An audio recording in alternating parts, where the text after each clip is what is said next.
Alright, hello chat. Sorry. How's it going? Hopefully well. My voice is not warmed up at all today. I have just been quietly grinding out editing all morning. I have not done anything with my voice yet, so I came in a little rough there. I actually also just reached for my PS5 controller out of habit. That is not the one I'm using. We're back. We're on the Breath of the Wild. I don't remember if I had 700 or 750 Koroks, but I think we're shooting to get 800 total today. Which, if that's the case, that's a big milestone for this 100%.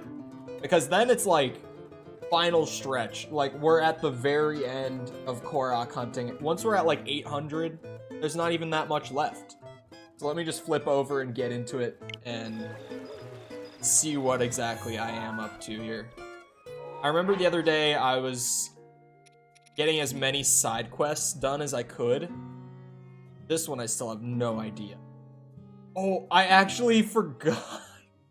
I forgot to do the sheet for side quests, like to let me know what I did and did not have done side quest wise.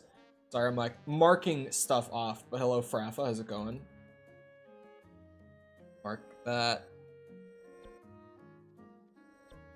There's a shrine up here that I haven't gotten.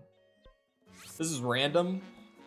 I was just talking about the Korok hunt, but way off in the corner up here, there's just a lone shrine that I haven't done. Okay, we are going for 800. No, I don't have the DLC, so this is just a normal base game one that I somehow just missed. I don't know how I would have missed it since it's so close to Bird Village. But apparently I did. Oh, it's cold up here? What? Right down here. Let me just zoom over real quick and see what's up with that. How did I manage to miss a shrine right here? Still cold. Oh, it looks like it's a quest. Yeah, this one has a quest, I'm pretty sure.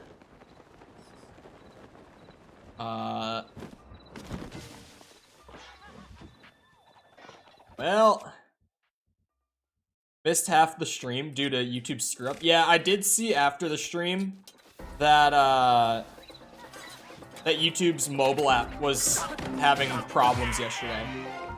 Wow, the game is so loud for me. Hold on. I just need to turn my headphones down. The game is really loud for me. I don't know what changed. It's still kind of loud. There. That should be good. The big sky? By that? You mean what? Audio? What's wrong with the audio? My mic seems fine. Oh, okay. Right. There's a shrine quest for this.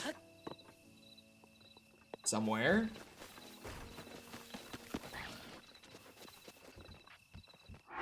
This is one of those moments where I'm like, I'm at the end of my quest. Just tell me. It's somewhere back in the village. That's all I'm gathering from the map. I didn't open like the full wiki page. I just clicked on the little icon to show me where it starts, and it's somewhere over in the village. Someone will give it to me here. I don't want to fight this guy. I just want to get my last 10 shrines and my last 150 Koroks. Only having 150 left is actually great, though. It's like, considering there's 900 total, it's been a long Korok grinding journey. And I'm almost at the end of. Oh, also, just that I say this, I know that, like, I've been on a bad streak with ending streams early. I know. Yesterday was a particularly bad one for... I explained why right as I ended yesterday, but Yesterday was a particularly bad one. I ended really early yesterday. But I might end early today as well. Because I have a lot going on today. Like, after stream, I have a lot. What happened? So, Stardew, I like it. But there's a problem. That problem is my ADHD. That game, I was so understimulated playing Stardew that I thankfully called stream when I did, because then after I got up from my desk, my brain felt like mush for like an hour.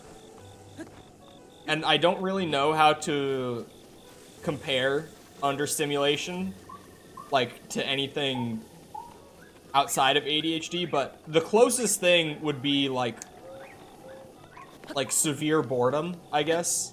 It's essentially just my brain not getting enough stimulation to like actually keep engaged with my environment. Like, I just start disengaging and like my brain is wandering any which way and I can't stay focused on anything. It's really not fun. But hello, Tengen. I thought the game was good. It's just that it's such a chill, like, slow-paced game that I got very understimulated and I couldn't think straight near the end.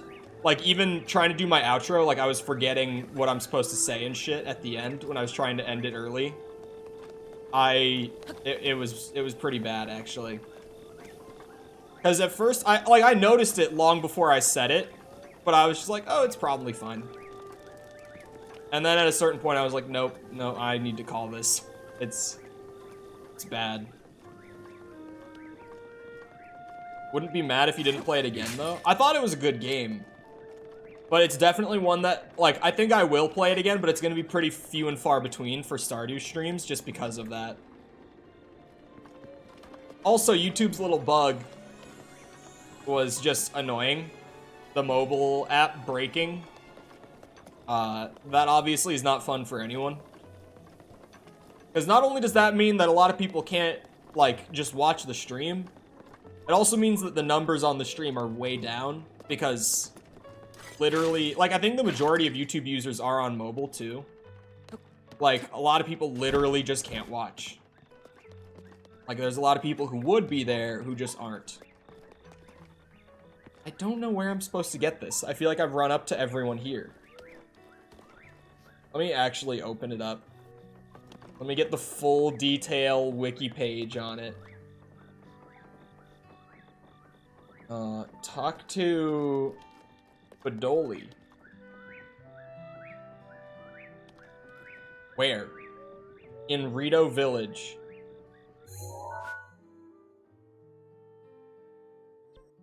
Well, shit. That's not much more detail, is it? Wait, maybe if I right-click, what if I open up the page for the... Oh, wait.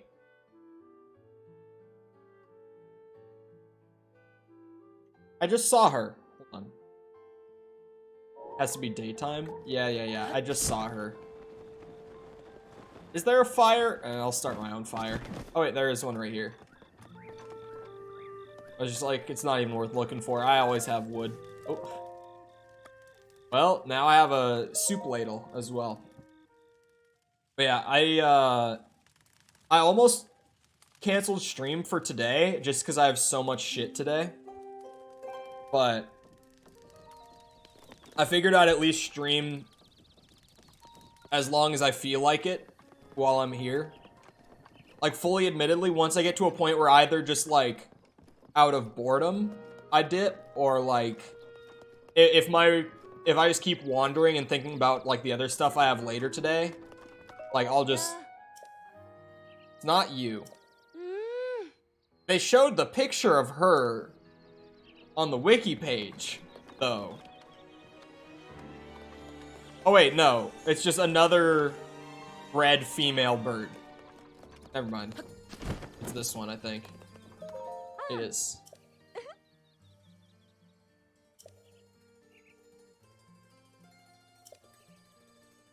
Oh.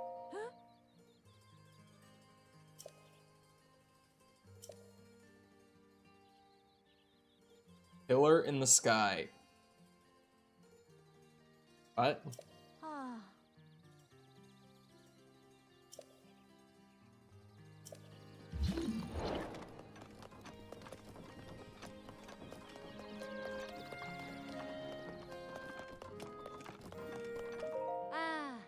Tell me the song.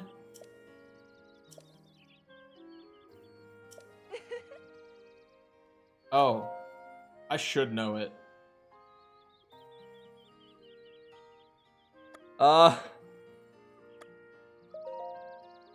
Whoa!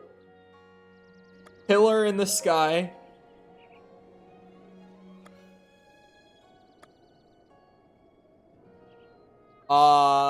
It's...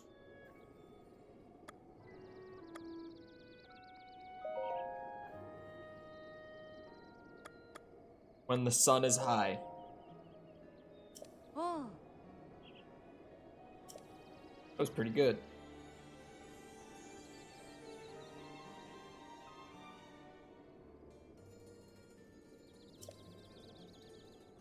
A warming flame can stir its soul. Yeah, I went over to the pedestal already. I just needed the quest.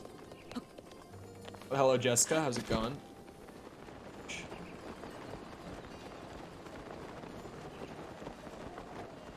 Still have no caffeine.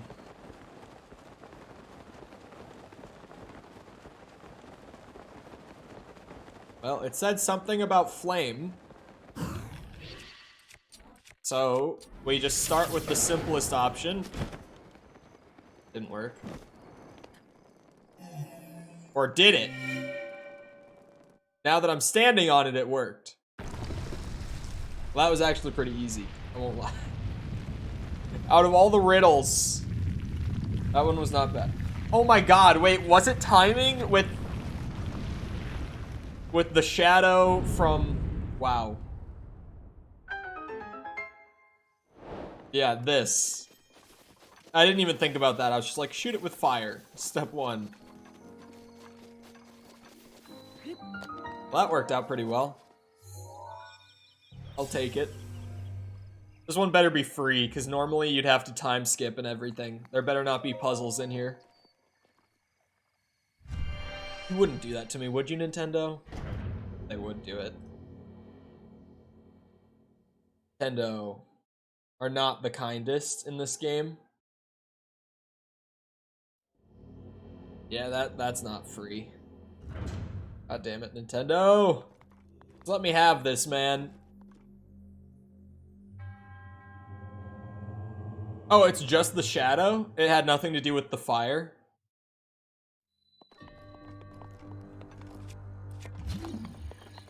Very excited for stream tomorrow, though. Callisto Protocol. The early reviews for Callisto Protocol are really, really positive, too. Which only makes me more excited for a game that I've already been waiting all year for.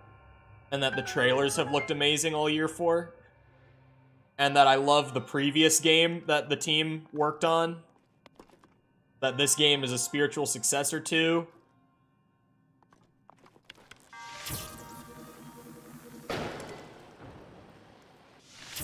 Yeah, I really am very, very excited for Callisto Protocol tomorrow. Oh wait, I hit it. Did I not?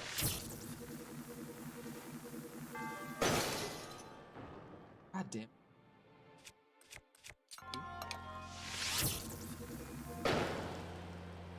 Oh, well, I just shot way short that time.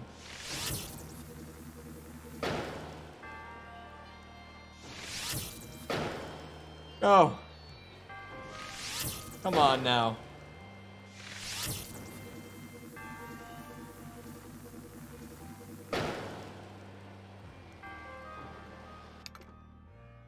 Wait a second.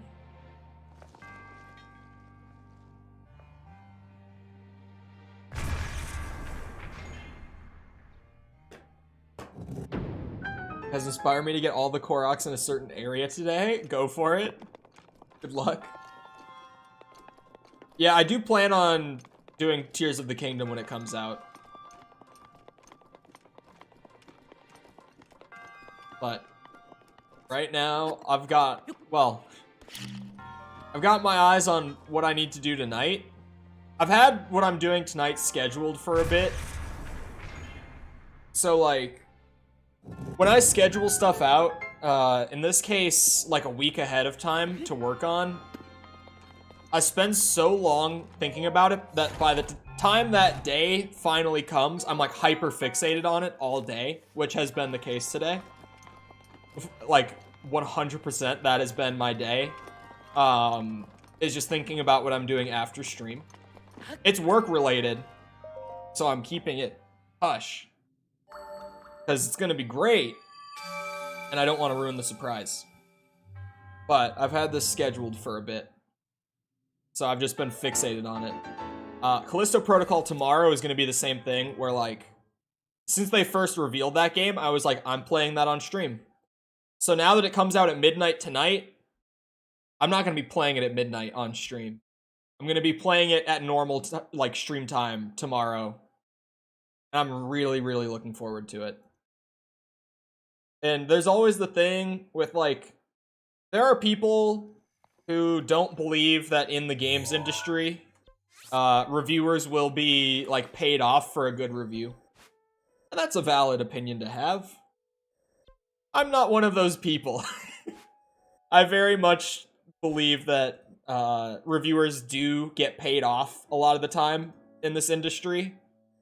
And so, like, don't get me wrong, the possibility that the early, like, overwhelmingly positive reviews of the Callisto Protocol could be paid off. Because this game has had a really big marketing budget, too. So it's like, is it possible that those reviews were paid for by the dev team? Or the publisher? Yeah. I'm just gonna hope that they weren't, and that they were genuine. Sometimes it's so obvious. Last of Us 2. Sorry, what? I don't know what. I didn't hear anything. I don't know what you're talking about.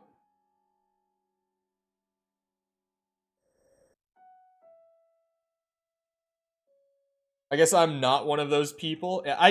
I definitely, like, people, or I guess companies in this industry definitely pay for reviews. Like somebody said, there are some cases where it's just very obvious, where like games that are received either just like well but not amazing, or poorly even, by like the general public, get like amazing reviews. Like maybe The Last of Us 2. Sorry, not sorry. Not sorry. Really not sorry at all. In what village? In Lurlin Village? I don't even know where that is, I'm gonna be honest.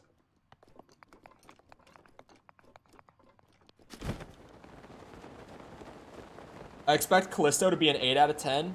I would be happy with a 7. Like, frankly, a good survival horror game is a win. Ready to roll. Like, any good survival horror game is good for me. And this game, at least from what we've seen in the trailers and the marketing up to this point, seems to be like a genuine survival horror. Like Dead Space 1. Well, Dead Space 1 got a little more into like action horror by the end of it. But for like the first half of Dead Space 1, it was survival horror, and it was, chef's kiss. If we could get just a game as good as Dead Space 1, that's like an 8 out of 10 for me, and I would be thrilled. Dead Space 1, it has its problems, but I fucking love that game. Full playing Zelda again. I gotta finish it now. We're close to the end of it, actually. That's just because we've been on the grind so hard. Okay, I think this one has a quest too. This was another shrine. There's a guy right here. Hello, sir. Oh, did not mean to place a marker on him. Where are you going?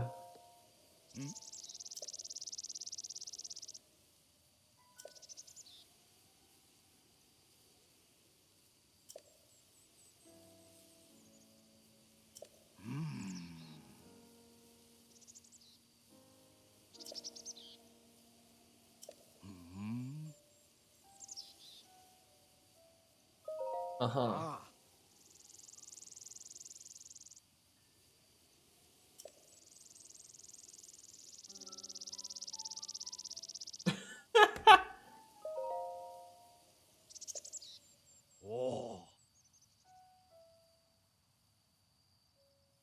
Uh-huh.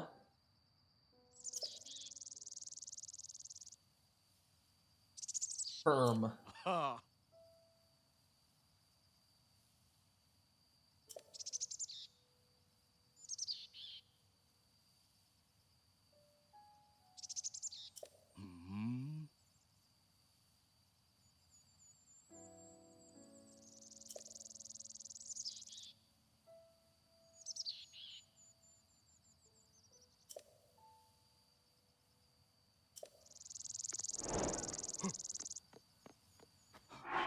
React to Taylor Swift's new album. I just won't like it. Straight up. When a dark light resides in the cursed statue's eyes, pierce its gaze, purge the seal from the shrine. Okay, hold on. A dark light in the cursed statue's eyes. There's a lot of statues here. Nothing worse than playing as a character no one likes, aka The Last of Us 2. Yeah. From what I've seen, it seems like the main character in the Callisto Protocol is gonna be kind of a piece of shit. But I don't think that's inherently a bad thing. Because after all, the Silent Hill games exist. Where, like, the main character, at least in, like, the Team Silent original trilogy of Silent Hill, the only good Silent Hill games, every main character in that trilogy is an asshole. But, like, it works. You can have an unlikable main character in a horror environment, and it almost works a lot of the time. Weirdly. I wouldn't even say unlikable. Because, like, look at, like, Silent Hill 2. Like, James is an asshole, but he's likable. Like, most people like James as a protagonist, even though he's the worst.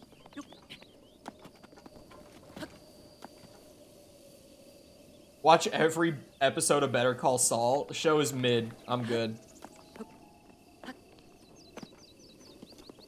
I genuinely, like, am I just supposed to kind of wait? I'm assuming if it's cursed, maybe at night, the eyes would,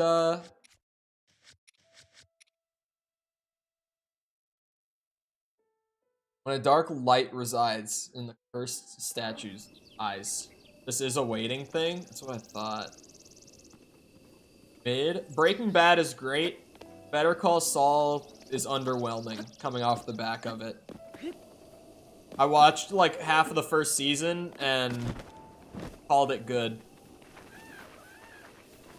Like, if you can't hook me in 6 hours, I'm not gonna spend any more time watching. You know what I mean?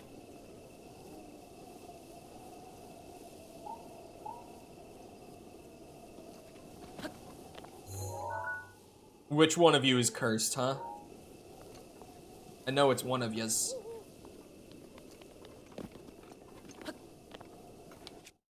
I know it's one of yous.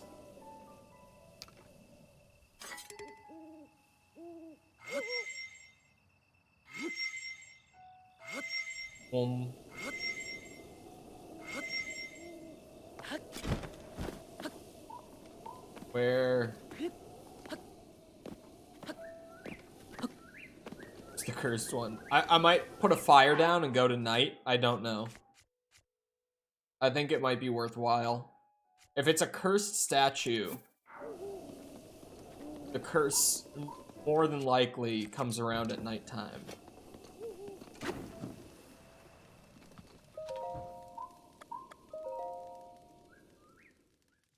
I have a quiz at school. Good luck. Man, I'm so glad I'm not in school anymore. Whoa! I hated school.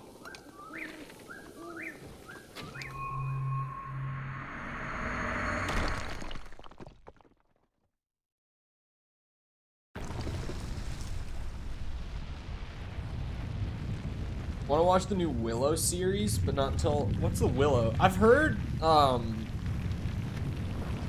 everyone talking about the new... What's it called? Why can't I think of it? Oh, wait! This is... Oh. This is Willow. It's on Disney Plus? It premiered yesterday. Wait. Whoa, rewind. Whoa. What's going on now? Yeah, it's that Willow. I didn't think it would be that Willow. Wow. IMDb does not like it. That's unfortunate. Rotten Tomatoes does like it. Google, 74% of Google users said they liked it. But something to consider with that is normally, like, the Google users' enjoyment is really high. Because more people go to leave a positive review on Google than a negative. Normally when I see something, like, below an 85 on Google, I'm like, something is up.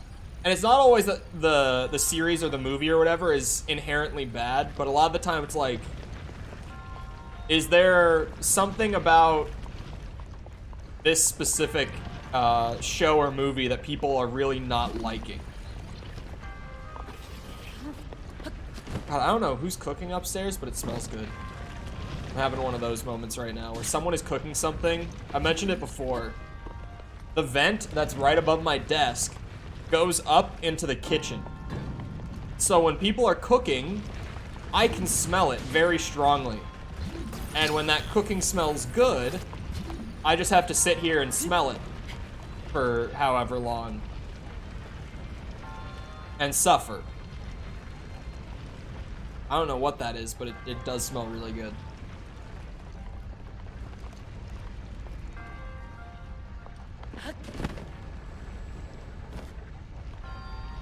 Yeah, I wonder with the new Willow series if there's like some controversy over it. Also, hello, Mr. Fire. I forgot. My brain is scattered today.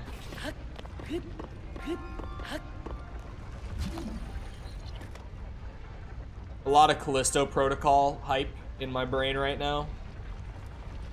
Because it's no secret, at least if you've spent any amount of time on my channel and just listening to me ramble, survival horror is like my shit. Like Resident Evil, Silent Hill, Dead Space. Survival horror is like probably it's one of like those two game genres that I absolutely love, but like a good survival horror game is so few and far between that I don't really get to experience one all that often.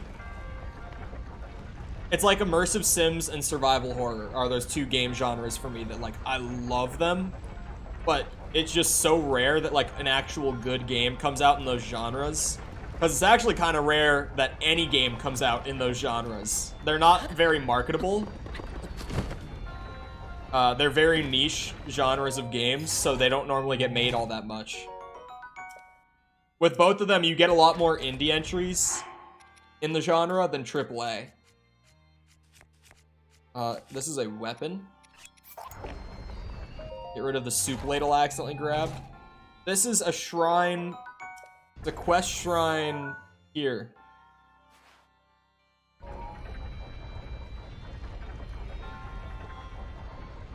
I want to go to the reviews, the Google reviews, and see, because like always when you get something that's getting lower Google reviews and higher critic reviews, it's like, okay, why does the existing fan base for this franchise hate this?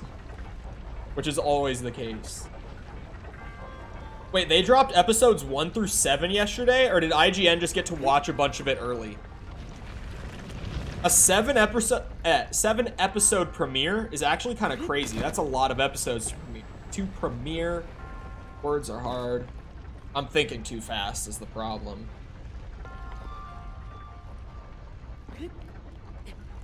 There we go.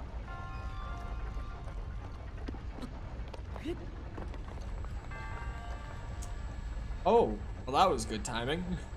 Because I was sitting here and I'm like, well, how the fuck do I get across that? Wow. That wasn't bad. Okay, can I find user reviews on Google? Only 2 episodes of Willow are out. Okay, so IGN got like early screenings then, because they've seen episodes 1 through 7. They specify in their review that it's episodes 1 through 7. At least whoever wrote it got to see a bunch of it early. Let me go to IMDb. These are always like the snobby people. I can't find any written reviews. What is happening? I can find like score charts and stuff like that, but I can't find a written review anywhere. Please just throw me a bone. Rotten Tomatoes, maybe? Okay, yeah, this is kind of crazy. Critics seem to really enjoy this series, whereas the fans seem to really not.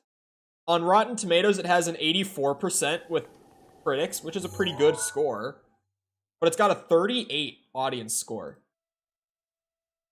Which now I'm even more intrigued, because that tells me that this show is probably fine, but there's something about it that is, like, angering the existing fan base. And now I just want to know what that is so badly. Alright, so now there's Koroks in this. This was, like, the first area I started Korok hunting in at the very beginning of the game. Outside of the Great Plateau, because, like, of course I started getting my first Koroks there. But apparently I just missed a bunch over here. Is that exactly? Sometimes I have trouble reading this map. It's here. That Korok is here. I fast travel, and now I try to find a written review. Can I please get written reviews? What is happening? I just want to see what I'm going to the IGN review. No, because that's going to be a critic. I was going to do that. Then I don't get what I want. I want, like, some random person who is going, like, full keyboard warrior. I want to know why people are angry at the show. The IGN review won't tell me that. I know it. Why not look on Twitter? Actually true. Hold on, let me just go search Willow on Twitter. For some reason, I just can't find these reviews. Willow. I'm just gonna hit enter because it's pulling up a bunch of like creators and stuff. Okay.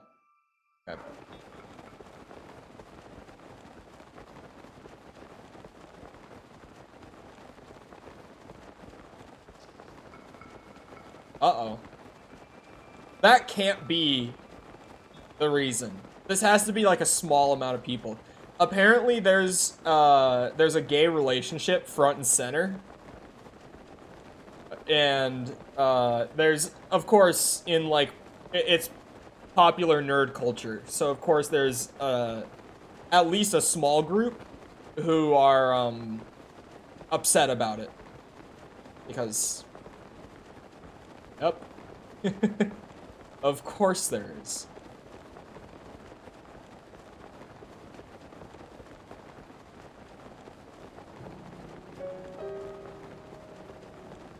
Okay, that's an OnlyFans plug. God damn you, Twitter. Why can't I just scroll without seeing ass on my feed? Ever. It's not even when I'm searching for something specific. It's just I can't be on Twitter without seeing unwanted ass on my feed. There is a time and a place, Twitter. Not now. There's boss. The only thing I can find is about there being a gay relationship in the show. If that's actually the reason that the user scores are low, like that low especially, that's fucking crazy. Because, you know, that's normally like a fairly small group of people who will like review bomb for stuff like that. But to bring the audience score down to a 38, that's a pretty significant amount of people. Like, the majority of people leaving user reviews on the show are people who are angry about there being a gay relationship, if that's the case. God. I forgot, why do I even climb these anymore? The multi-shot bows are just cheese for the taluses.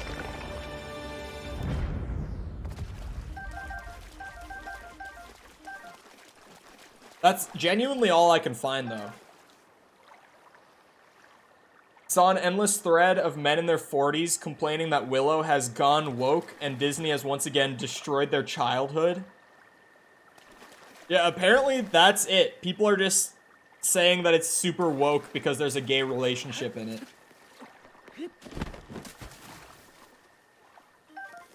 I love nerd culture.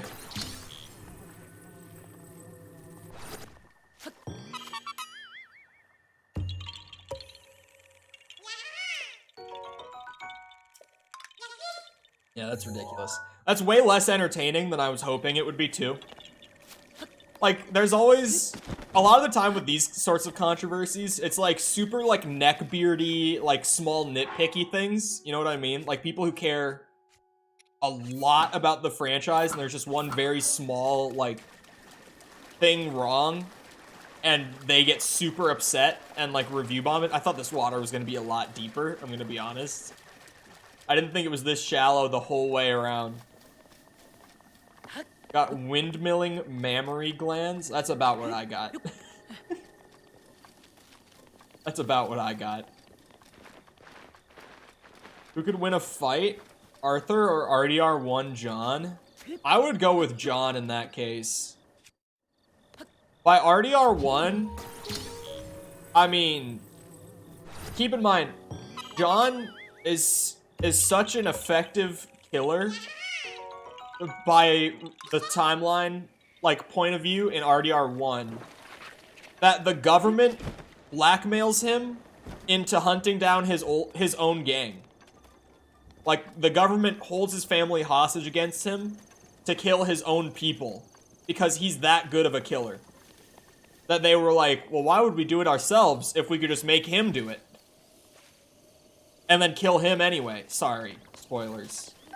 For a 12-year-old game, but still, sorry. How did they blackmail him? They literally kidnapped his wife and son. Like, they held them hostage until he did it.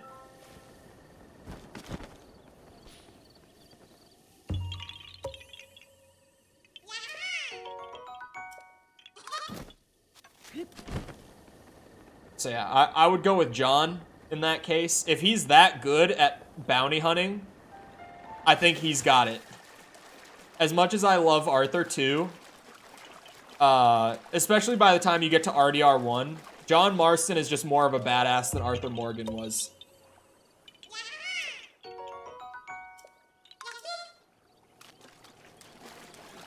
Is that? Oh, it's just one of the fire witch things.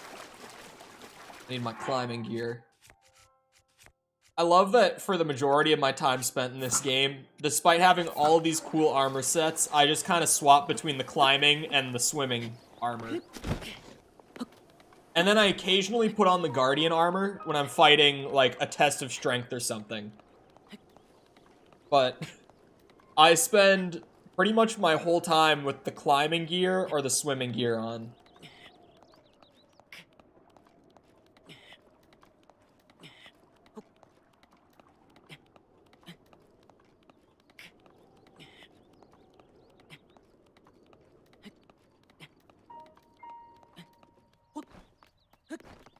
I gotta stop scheduling stuff so ahead of time. I'm back to the point of just thinking about my plans for later. But it's because it's gonna be fun, and it's gonna result in good content, and it's very worthwhile to have scheduled stuff out the way that I did. But it just leads to me getting so fixated on it that, like, the whole day of, it's all I can think about. Who would win the fight, John or Micah? Epilogue? Well, we saw how that one played out. That's all I'm gonna say about that. We know who lives to be in the other game.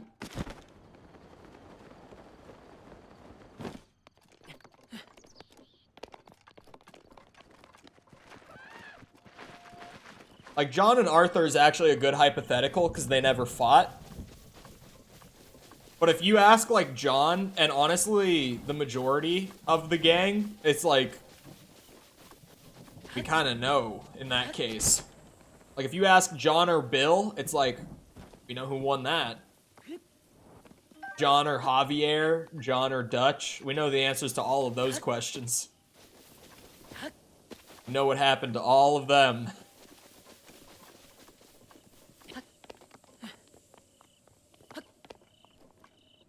Okay, where's the big rock? Where is it? No. Stop. No, no, no. That's for another one, right? That's not for this one.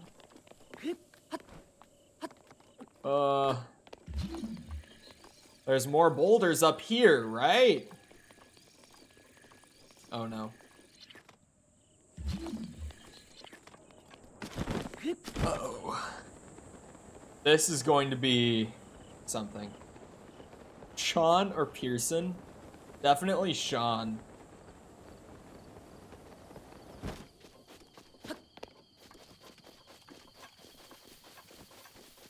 I miss that guy.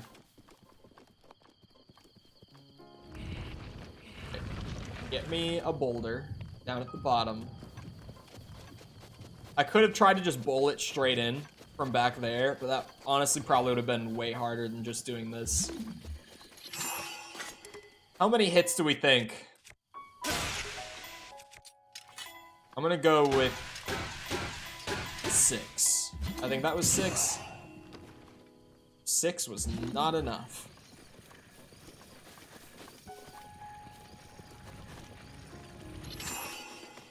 Let's do 7 this time, because it's further up.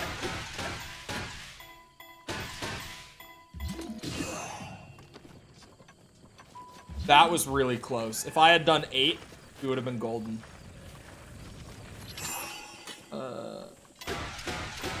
4. Oh god, oh god, stop! 4 again. Come on, man. 4 again.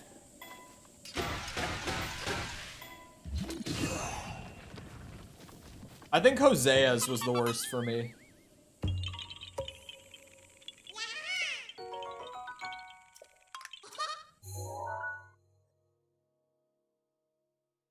Also because he was just the best member. And because he was, like, pretty much about to retire. And he had already gone through so much shit in that story. And then they just did him so dirty.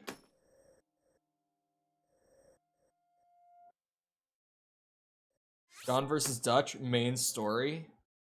I mean, not at that point in time, but, like, we do know who wins between John and Dutch. That is a question that we do have the answers to eventually. I'll just start with those two, because getting over into the, like, the bridge and stuff, it looks like it gets pretty packed over there. So I'll just make my way over there and hit these along the way. Rounding out the Koroks. Oh wait, don't I have 4 orbs? Did I ever go redeem them? I did not. I'm gonna have to remember that. Jack versus Abigail? I mean, it's Jack.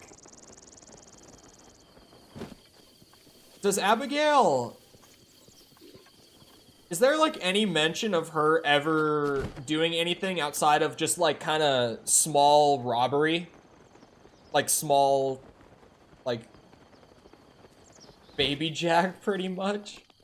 Well, that's not even, like, the real question. But I don't think Abigail is at least, like, explicitly mentioned to have ever, like, done all that much within the gang. Because, like, in RDR2, she just kind of is, like, hanging around camp all the time, taking care of Jack. She doesn't really do anything in that game. And they don't really mention that she did anything before having Jack.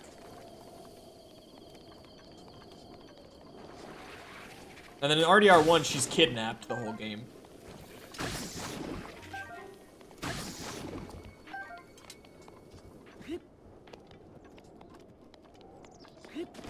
In Undead Nightmare, she's a zombie. And gets hogtied in the opening cutscene and stays there for the rest of the game.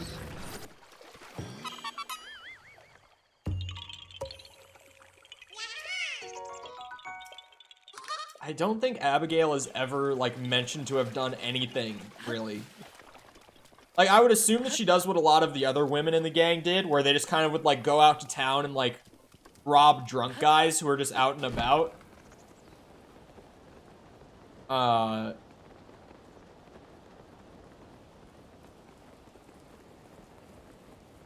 first meal at Chick-fil-A? Chick-fil-A is delicious. I was about to say it's a little overrated, which I kind of stand by, but the food is delicious. It's overpriced. Like, Chick-fil-A is expensive. Almost just because, like, it's so popular that they were able to raise their prices, because, like, who's gonna complain? But I complain. I complain about McDonald's, too.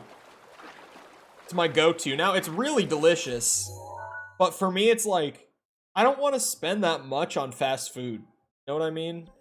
Like, fast food should be shitty and cheap. That is the first time that any of my friends have actively, like, logged onto their Nintendo Switch and started playing a game while I've been playing Breath of the Wild. That's hilarious. I saw that in the corner, and I was just like, what the hell is he doing?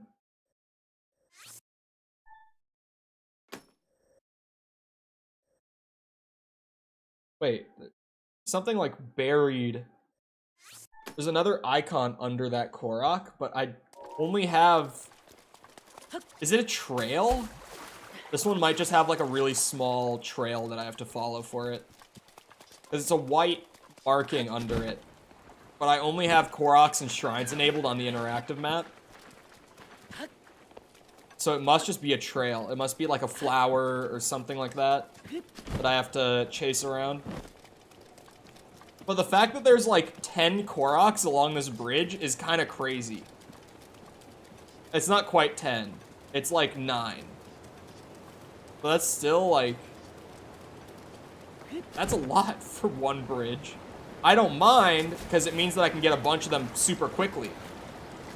I was talking about it the other day, but when they're all packed into a tight spot, it just makes it so easy, because the majority of the time I spend Korok hunting is, like, moving from Korok to Korok, right? So when I get something like this, where there's, like, 5 to 10 packed into a really small area, it speeds up the process a lot. It gets me through more Koroks in less time. Because the puzzles really never take that long on their own. It's just kind of like getting to the puzzles. Should I live in the US or permanently in France? It depends. Are you... Really, like, the biggest thing is, like, if you're predisposed to any sort of, like, medical stuff where you're gonna be in and out of, like, hospital care a lot, then maybe not the US. Might not be the place to live. Because, like, do we have great healthcare? Yes. Is it immediately available when you show up for it? Yes. But holy shit, it costs a lot. Like, there are upsides to the US healthcare system. I won't act like there's not. But, like, it's really expensive.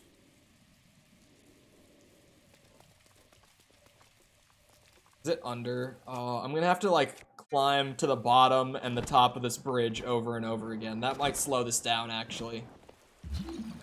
Just as I was like, oh, it's gonna be so nice. Switzerland's healthcare system. I don't know much about Switzerland specifically. I know that it's free. But, like, I don't know about their quality or, like, how bad their waiting lists can be or anything. I think most of them are under. This one actually might be as well. Just because this has a little opening on it. Top notch? How's the waiting list there, though? Because I know in, even in, like, Canada, like, my buddy who lives in Canada, his mom was having some medical stuff, and, like, she was in a really bad way because the waiting list was so long up there. And, like, even though she was in such bad condition, like, they just wouldn't get her in because she was far back on the list. And I'm like, yeah, that's fucked. I'm like, honestly, I'm fine paying a few thousand if it means that I don't, like, come near to the brink of death in the meantime. It might be worth the money.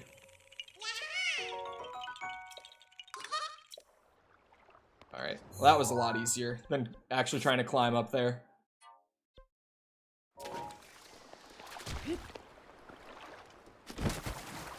I think everyone is counting down to Christmas. I don't know why, but I'm such a Scrooge up until, like, the actual week of Christmas. Like, I like Christmas. I don't hate it. I enjoy it, but the fact that, like, literally Thanksgiving here in the US happens, and then immediately next day you go to the stores and they're, like, decked out in Christmas. Mariah Carey is playing over the fucking PA system. I'm just like, what is happening? It's November 27th. Why are we celebrating Christmas already? I like Christmas. I don't need to celebrate it for a whole month, though. Is kind of how I am. It's crazy how early some people are. Like, a lot of my neighbors got their Christmas lights put up on their houses, like, early mid-November. I was like, what the hell? What are you doing? Yeah, like, stores will always put it out, like, super early, like, some stuff. But you know what I mean when I say, like, it's decked out in Christmas? Like, just Christmas shit is everywhere sort of thing? That's what I'm talking about right now, but you do start seeing it show up, like, end of October a lot of the time. It's just like, why? We don't have to be this early. I think it's just because, like, at least with stores and stuff, I mean, obviously, you know, I don't have to tell anyone. Like, Christmas brings in a lot of money. Black Friday and Christmas sales generate a good bit of revenue. Why is there a branch here? Why is there a branch there?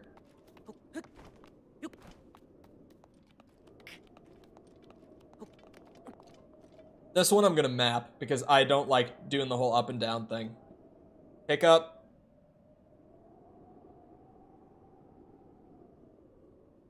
Oh wait, it's literally to pick up the tree branch.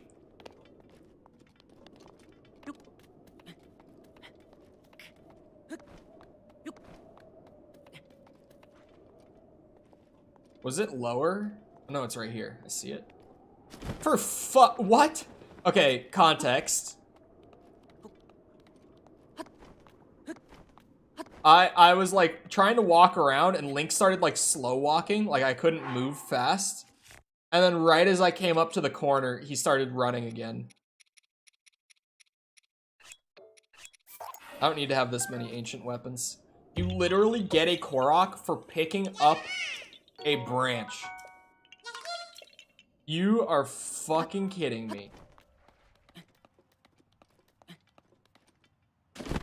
That's just so random because I have like 761 Korok seeds collected right now.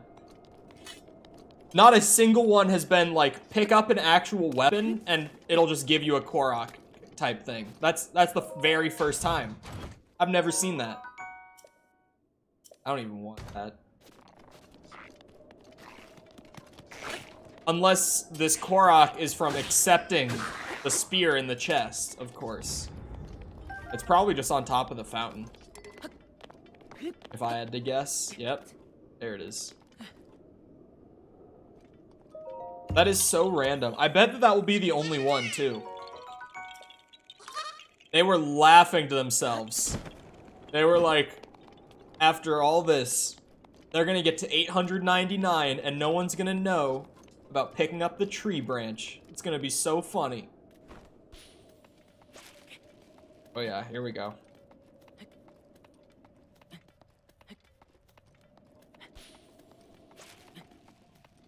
That could have been a funny troll too. Put a shady spear in a chest and you only get the Korok if you actually take it. That could have been a funny one. But the branch is so random. It's like secret branch. You pick it up, you get a Korok seed. Who thought of that?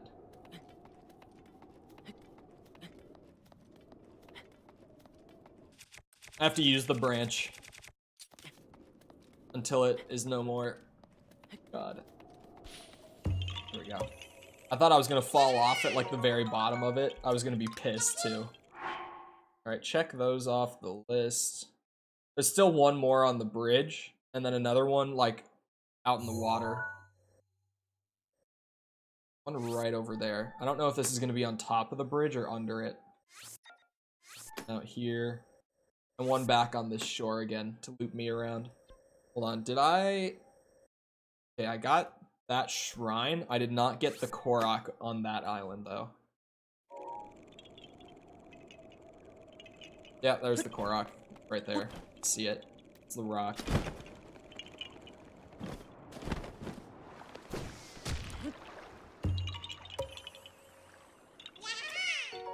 That cannot be healthy that my arm pops like that. That can't be right.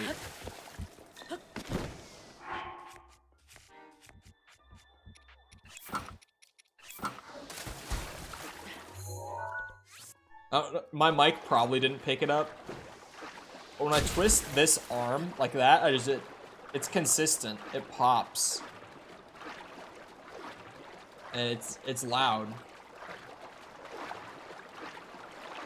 It's not even like the shoulder is popping. It's like kinda, it's right above. I don't really know how to describe that. It's like where the muscle coming down from your shoulder stops and your tricep begins. It pops right there. And whenever I do it, I'm like, that can't be right. That probably shouldn't pop.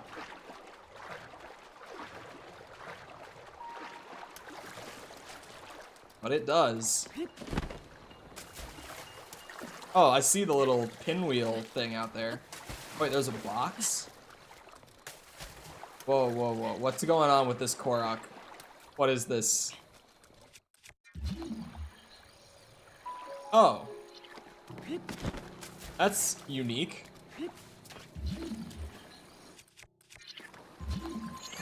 Actually, a somewhat solid puzzle, too.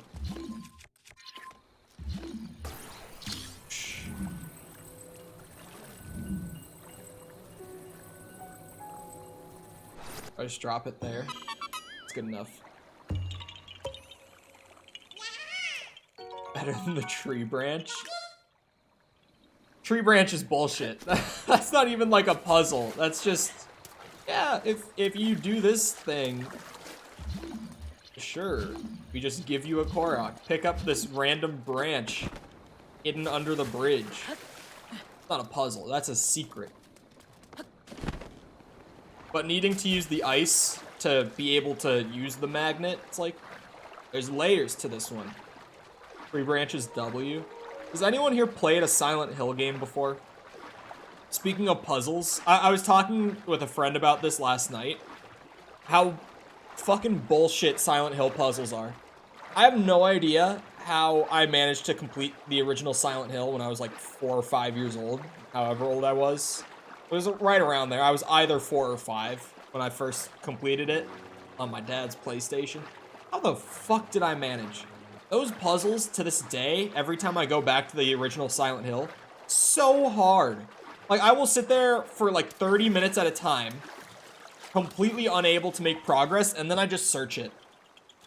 Like, I just give up. They are genuinely so difficult. Don't play those at that age. I turned out fine. I hit one enemy, and it is badly damaged. 4 hits. The tree branch will last you 4 hits. I played Silent Hill that young, and I turned out fine. Look at me.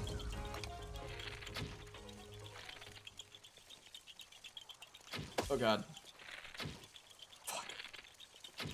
Shit. Dragon. God damn it.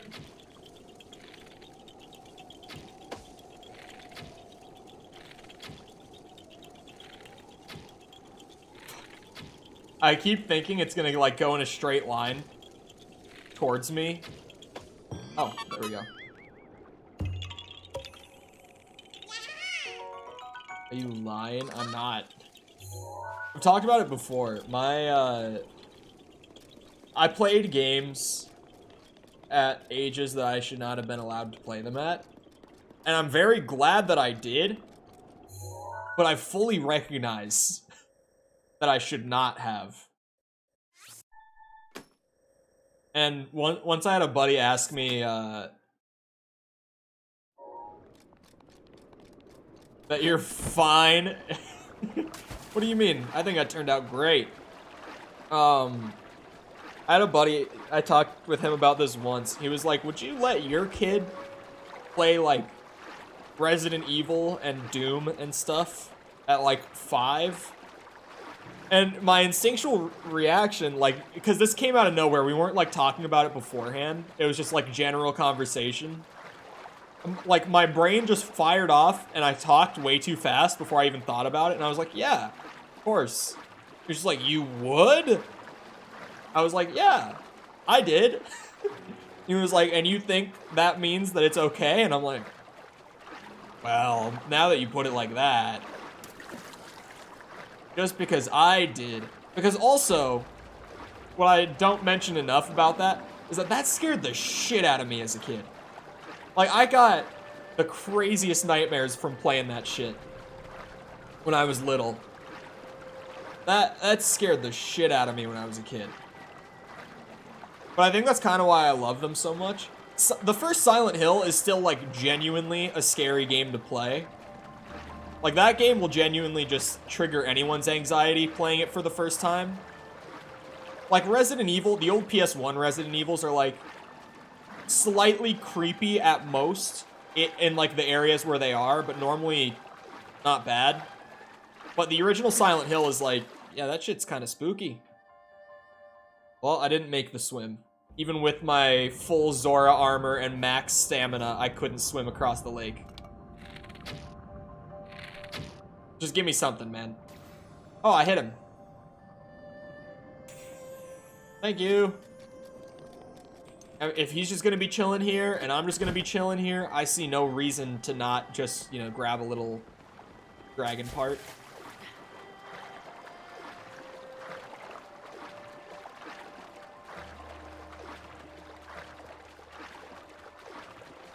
The dragons are dope. I mentioned it like a while ago, but I like the more like Chinese myth take on dragons. You don't see them as much in fiction because like the more like Nordic take on them is admittedly like they're just straight up cooler.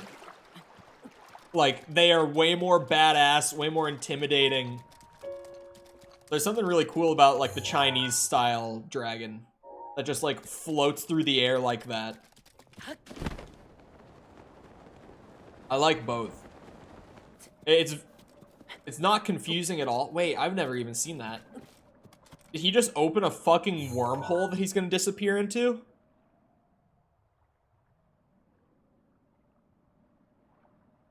I've never seen this. I've never seen one of them disappear like this.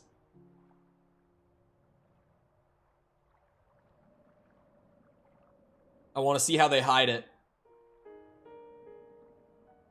The fact that he just, you know, once his model is gone, gets deleted from the scene and spawned in somewhere else.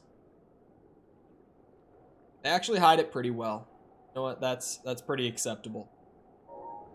That was cool. I haven't seen that before. Cloud lingers a bit. Pretty sick, actually.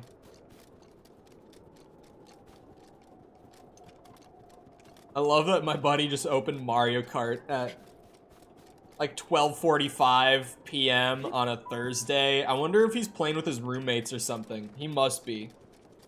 Because he definitely, like, he enjoys Mario Kart a lot. I've played it with him, like, over Switch Online and stuff. Like, he just really likes playing Mario Kart. But I've never seen him just play it on his own. Yeah, okay. I remember, like, somewhat recently, the Mario movie trailer got brought up. And I was like, oh, the one from the Nintendo Direct, like, a month ago? And I figured that was just the one we were talking about. I didn't know that that day, like, a new one had come out. But I have seen it now. It doesn't look that bad. It looks like I might want to see it. Like, I might see if any of my friends are interested in just going and seeing the Mario movie.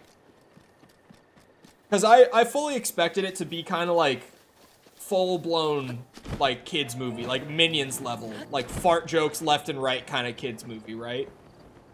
There's, like, enjoyable kids movie, and then there's the Minions movies that are just obnoxious if you're above the age of 12. But honestly, that one doesn't look bad. There hasn't been a fart joke yet in the trailers. We got 2 of them, and still no fart jokes.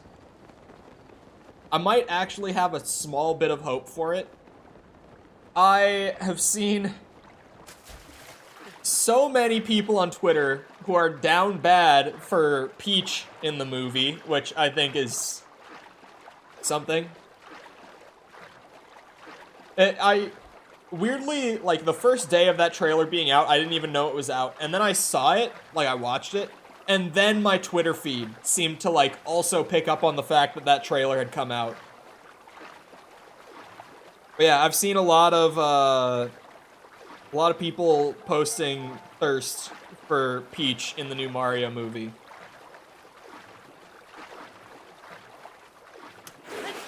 Spin attack. That is just the weirdest set bonus in this game. That the Zora armor gives you a spin attack in the water. It's useful, like, in very, very niche situations. But it's just so different from every other set bonus where it's just like a stat boost. This is like an active ability that it gives you. Oh, look at that. Look at that spin attack. The spin attack isn't doing shit to that guy, clearly. Even the Master Sword is barely tickling him.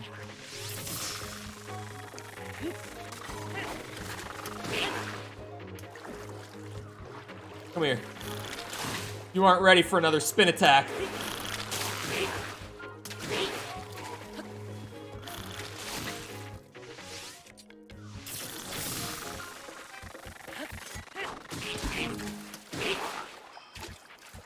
Fighting him in the water is so annoying. I don't think the multi-shot boosted my damage at all with, like, shooting the water. I was curious if it would or wouldn't, but it definitely seems like it didn't. I'm just doing this. I've got plenty of arrows.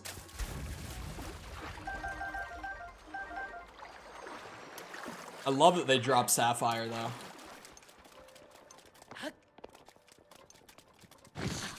What? There's a mimic in this game? You are shitting me. That was unexpected.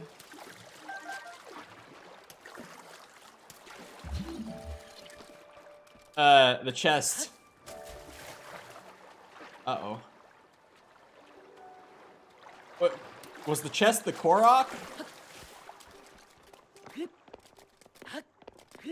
I can't even see the chest. I can see the rupees. It looks like the chest just despawned. It's not even there.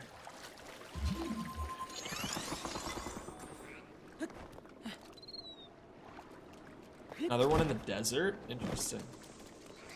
Chest is fake? Okay. There is a Korok. Oh, it's probably just climbing this tree. God damn. It is. Okay, I thought... When I saw him, I thought that the Korok would be, like, in the chest.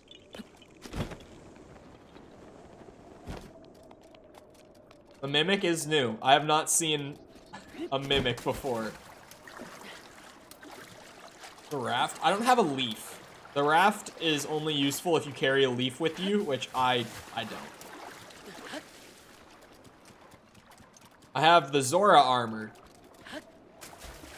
which normally I can just dash across water when I need to.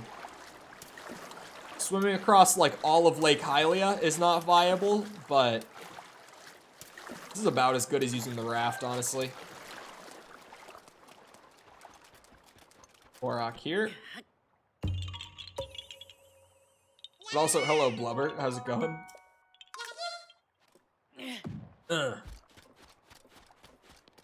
Does Link get tired so fast? I don't know, because, like, in some cases, he just pulls off the most insane feats of human strength that you will ever see. And in others, he's like, after 30 seconds of swimming across the lake, I just can't. My muscles contract and I drown.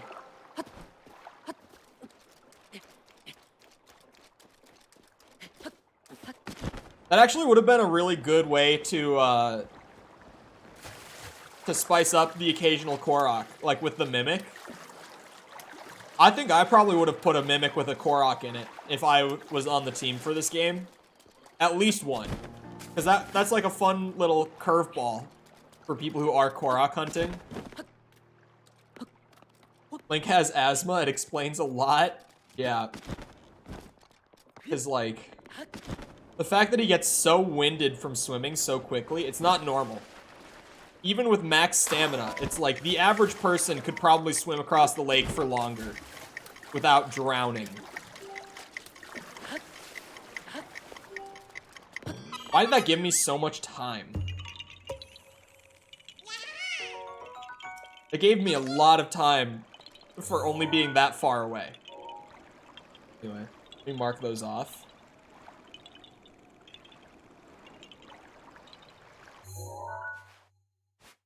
Also, Sepper, have you just been lurking? Where did you come from? It only just registered to me. Or... Hello? He came in just at the perfect time to be like, Link, asthma.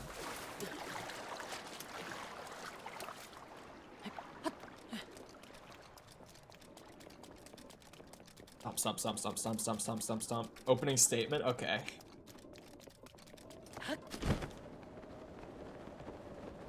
Does anyone else... This might just be me. But I've been watching... Okay, he has been here for a while. Got it. So this is actually exactly what I was about to say. I've been watching more of, like, my content creator friends' streams recently while I've been, like, working on offline content. Like, while I'm editing or something like that, or grinding out, like, MW2 stuff for a video or anything like that, I'll just have their streams open. And I will lurk for, like, 10 to 20 minutes after getting there, just because I don't know what to say. I'll just be sitting there, and I'm like, I don't have anything to say, I'm just not gonna say anything. I'll just keep my mouth shut. And then at some point, something will happen where I'm just like, ooh, I know something funny to say. And then I'll make my grand entrance.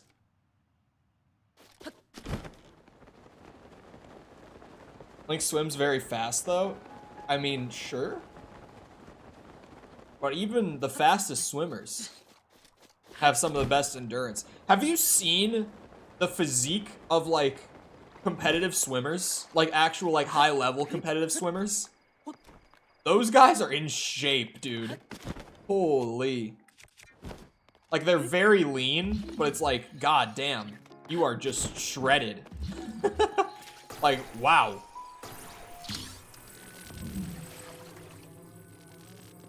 "15 types of Korok puzzles." Are we counting the secret tree branch in those 15?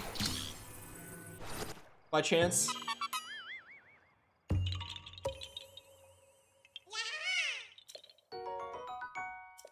He's definitely a faster swimmer than the average person.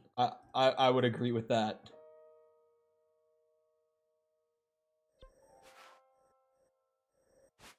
We got a bit of a walk to the next grouping of Koroks. Since I'm kind of at that point where there's just like 3 areas of the map that I haven't gotten them. But outside of that, I've cleared most of the map of them. Tree branch? Yeah, on the bridge.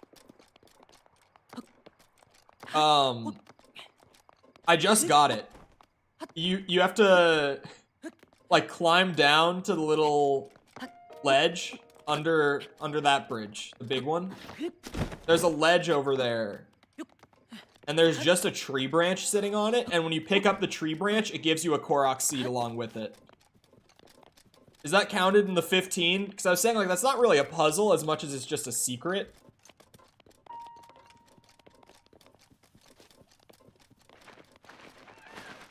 And secrets are fine. Because, like, in all reality, there is just zero shot that you are going to get 900 Koroks without using a resource like the interactive map. Or, like, a written guide. You've got to use something.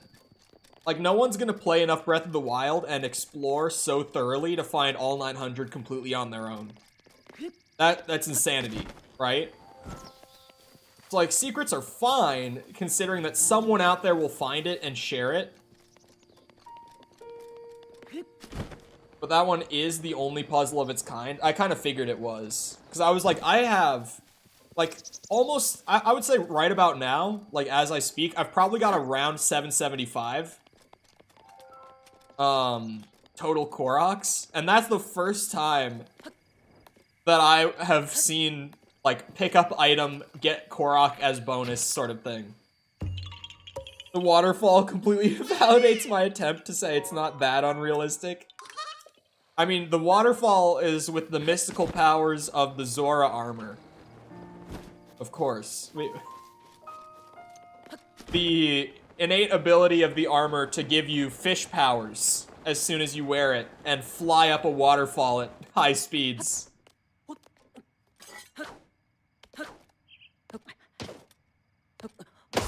There we go.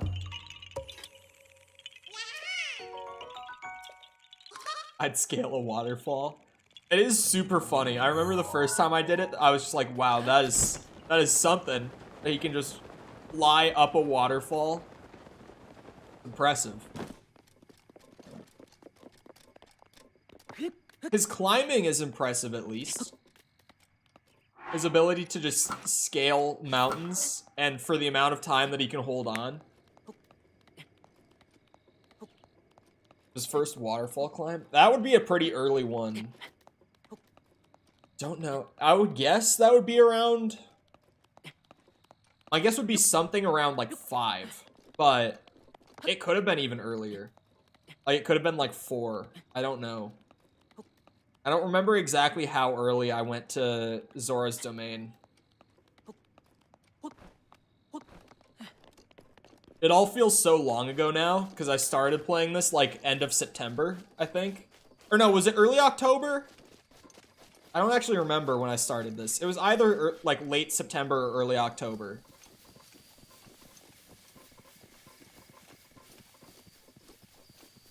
Do Hylians eat the Zora? I would hope not. But maybe that's why some of those older fish were so racist towards me. Think about it. What have my people done to theirs in the past? There could be some reasoning behind that.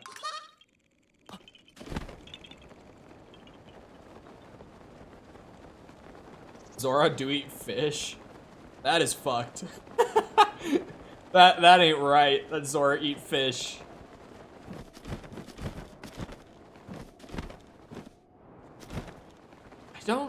I don't think they ate, or even like imply that they ate fish back in like Ocarina.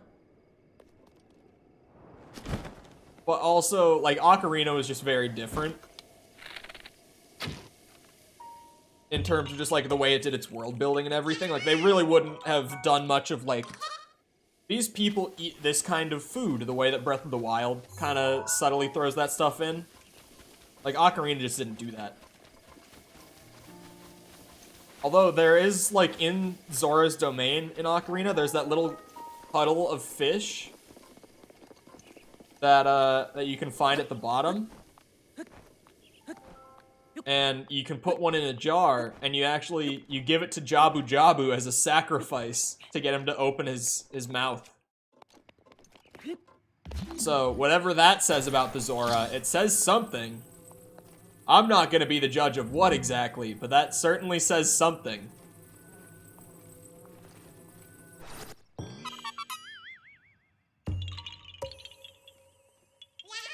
They sell fish for the Hylians? Are we sure they don't eat the fish? I mean, it would be kind of freaky if they did. It would be kind of fucked up. They really are just big fish that kind of turned into people a little bit. You know, evolution. The Zora are a great example of macro evolution. If you just headcanon that they started as like a normal kind of fish, and over time they just evolved to become what they are. That's how I'm gonna teach my kids about evolution.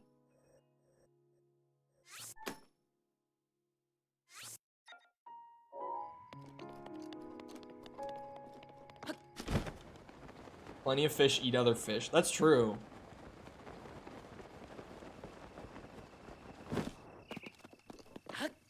You do make a good point.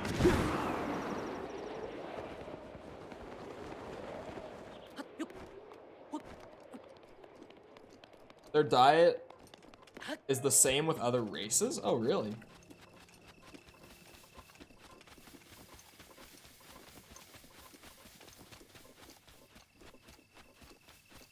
They can't talk? The Zora? The Zora talk?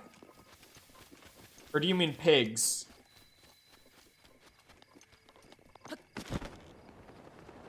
And fish. I see what you're saying now. Never mind. The Gorons eat rocks? Okay, yeah,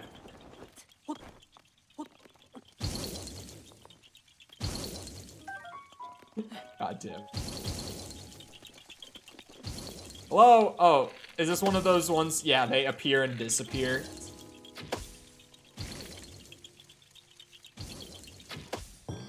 There we go.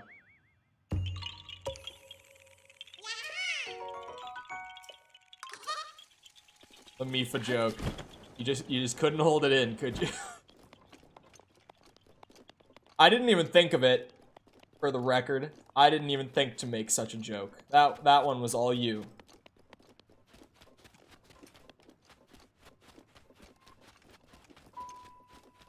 I guess they do look more like sharks. Are Zora's sharks evolved sharks?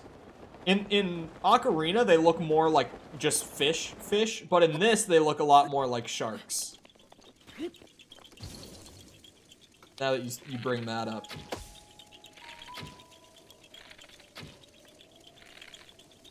Whoa, whoa, whoa, whoa. Oh, I can't choose which one to target. My brain. I just got so overwhelmed right there for no reason.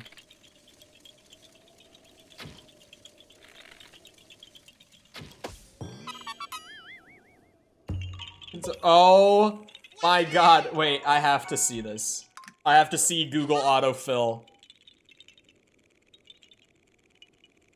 Oh.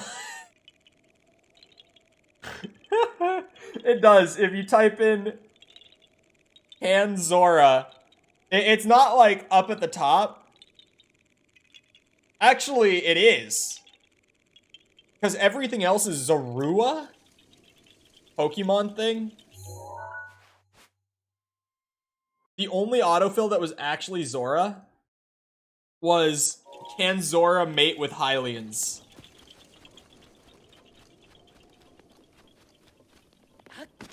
Not their own kind? Wow, they do eat fish. Confirmed. Remember when bozos would charge 10 bucks in school to jailbreak your iPod? I didn't. I probably had kids in my school that did that, but I didn't ever have a personal experience with it. Is it just... Oh, it is just like climb the tree and it will be there. You use a... Yeah, I use a map, because getting all 900, I was just saying it, like, without a resource, it would genuinely be impossible. Like, to just try to go and thoroughly explore the... Okay, it wouldn't be impossible, but the amount of hours it would take would be so absurd. It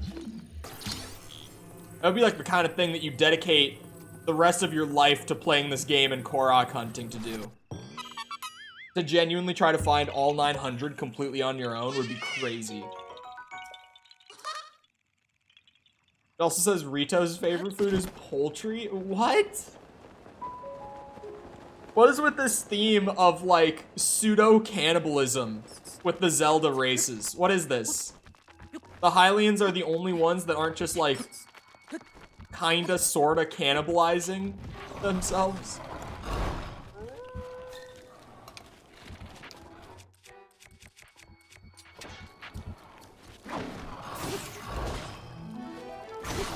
Damn it.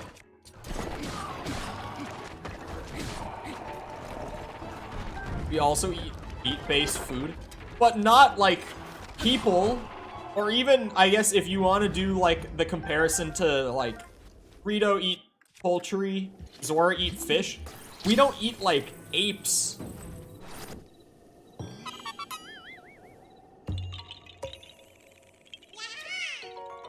Maybe you don't? Oh my. I don't know how many total Koroks I'm at, but I am super far. Like, there's no more Koroks over in this section of the map.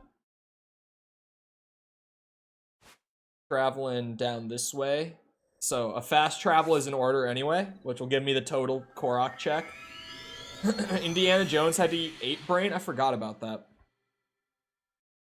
783. I have to watch the Indiana Jones movies again. I haven't seen those in a really long time. Remember when bozos thought gym class was the NFL? Oh, Blood Moon. Yes. Are you just talking about people trying way too hard? Like playing games in gym? Is that what you're referring to? That's what it sounds like you're referring to. Yes, yeah, I do.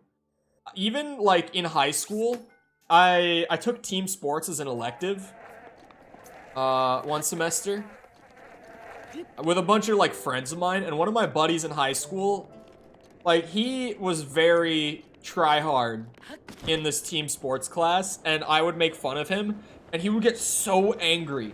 Like, I would quip at him during the games, because, like, team sports genuinely was a PE class as an elective that you could go into. My school made it so you could only take it once through your entire 4 years, like one semester your whole 4 years. But you could take it, and we all waited until our senior year so that we could have the most fun doing it. But yeah, this buddy of mine was so try-hard, and I would call him out on it during the games. It was so funny. Oh, sorry, I lost track. Team sports was literally just like, today we're playing football, today we're playing soccer, today we're playing basketball. Floor hockey. Like, every day we would just literally play a team-based sport for the entire hour and a half. That was it. Like, that was the class. And it was really fun that we got, like... There were, like, 6 of us our senior year that all took it together. Like, we all scheduled it for the same semester, and we got the same hour. So we had a blast. Because, like, other than us, it was, like, a couple juniors and, like, a bunch of freshmen and sophomores who were being stupid and wasting their one-team sports chance early on. And, like, in high school, the difference between, like, a 14-year-old and an 18-year-old, that's a pretty big difference. Like, we're so much bigger, we're so much stronger than, like, these little 14-year-old guys that are taking it right at the beginning of their high school experience. Like, no, you gotta wait and take that when you're an upperclassman. You can't do that right away.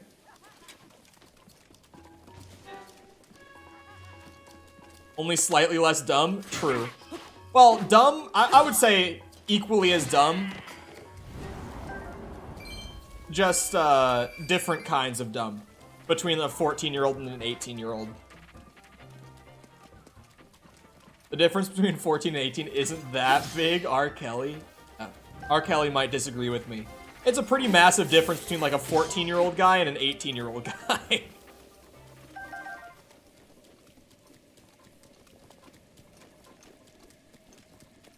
Remember when bozos would skip class to smoke cigs in the bathroom? See, by the time that I was in high school, cigs in the bathroom was not shit you were gonna get away with. However, my buddies wouldn't skip class for it, like, entirely, but, like, they would go on, like, a quick bathroom break to go and, like, rip their fucking J-pod in the bathroom, their Juul. For the boomers out there, sorry. Juul vape. Like, you know, the bubblegum flavored nicotine. Whatever it wasn't bubblegum. One of my buddies in his vape actually had tobacco flavored vape juice. It was disgusting. Like, that shit was actually disgusting. I don't know what the fuck was wrong with him. It's like, why would you vape and then get vape juice that tastes like a cigarette? What is wrong with you? Like, who hurt you to make you enjoy the taste of a cigarette? What's wrong with you?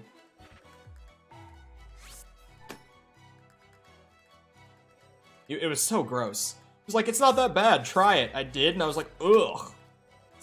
It tastes like a cigarette. Who would have thought? There's a shrine here I missed.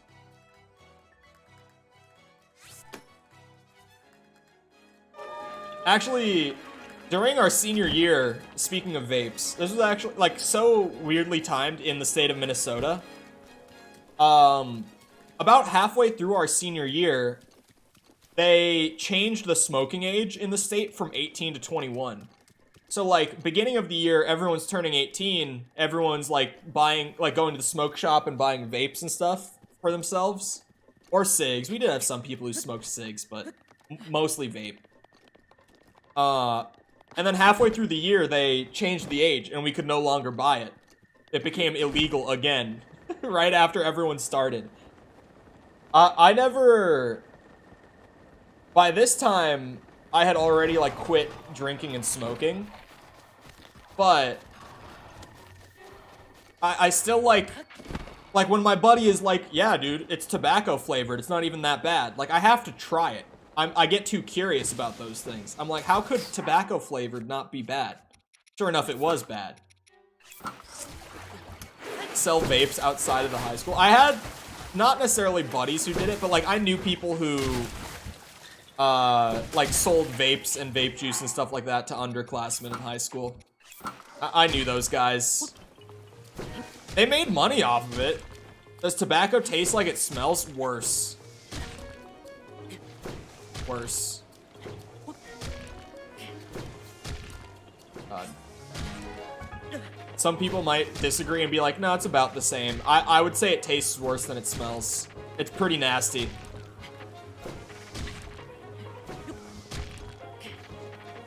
Bozos sold mid for 20. Are you talking about the ganja now? Because, yeah.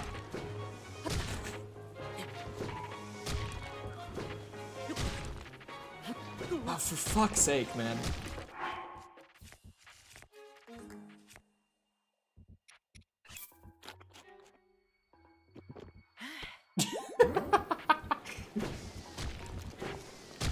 That would be a weird flavor. That would definitely be like, it's a what flavored?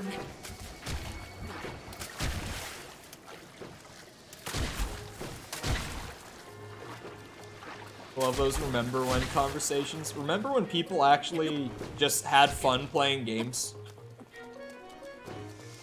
That's always, like, when remember when comes up, that's my thing. Is like, remember when people played games just because they were fun? Crazy concept. Oh, that's right, I have bird power. I forget that I have bird power. Like, all the time, I forget. Remember when bozos didn't try to overcomplicate games? Yeah, I had a buddy of mine who plays COD. Like, he's one of those guys who, like, he doesn't game much. He just really, like, he plays Call of Duty on the weekends. Like, MW2 and Warzone. He'll play, like, on a Saturday night sort of thing. He was just talking to me recently about how he feels like streamers have ruined gaming. Which is a take that's specific to Call of Duty. Like, for him, he just meant, like, streamers have ruined gaming, but, like, he was pretty much just talking about, like, multiplayer competitive games, where he's, like, especially with COD, with, like, the meta and everything, like, how there are always those guns that will outperform someone who's just better than the game than you are, if you have that gun, because it's just that broken and good, right? It's just that strong. And he was like, dude, honestly, like, all these streamers doing videos, like, covering the meta and, like, going over all these strategies to, like, win every game and be ultra sweaty, like, it's ruined my ability to just get on a Saturday night and enjoy Call of Duty. And I was like, that's pretty fair. I was like, you know what? Fair. That's a pretty strong argument you make. He had a good point. I mean, like, Sepper, you could even look at it with, like, Overwatch, right? It's like, because streamers and content creators complained so much about how good Sombra was, like, word got out so fast that she was absolutely broken, and everyone was playing Sombra until she got nerfed. Like, every fucking game. That sort of thing. Like, in a world where there weren't content creators covering, like, how to be the best at any game, how to get any advantage you can sort of thing, like, Sombra being that good would have stayed a secret. Like, because no one would have been playing Sombra. Because Sombra was always like, yeah, she's alright. But she was never necessarily strong pre-Overwatch 2. Well, she was when she first got added, but she hadn't been good for years leading up to Overwatch 2. But then, like, content creators... Wasn't Sombra the lowest picked? I don't think she was the lowest, but she was pretty low. Like, you didn't see Sombra very often. She might have been the lowest. I'm not saying it's impossible that she was. Because, like, I'm thinking about it, and she could have been. I know that at least she was very low on the list for, like, pick, priority, I guess. Or, I don't know what the term is. Oh, I see the acorn. I was like, I can't fucking find it. I can't find this Korok. But yeah, honestly, it's like, if you're someone who just gets on the weekend and wants to just, like, turn your brain off, play a game for fun for, like, an hour or two, and then get off for a week again, right? Like, that sort of thing kind of ruins the experience for those kinds of players, right? Where it's like, I'm not spending all week keeping up on what's good and what's not. I'm not min-maxing my class. I'm not grinding out all the best attachments on Call of Duty for hours a day. Like, for people like that who just play very occasionally, and they just play, like, one game that they enjoy for, like, an hour a week, I can see what he's saying about, like, streamers have actively made the game less enjoyable for him, in that sense. Bonk.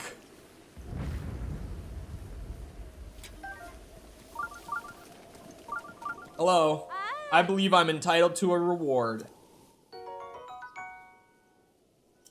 Oh. Risotto.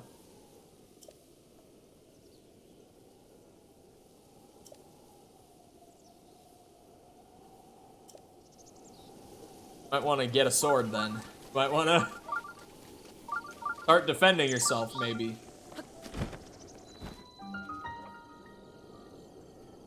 I feel like I was fine having people know the techniques. It's not even...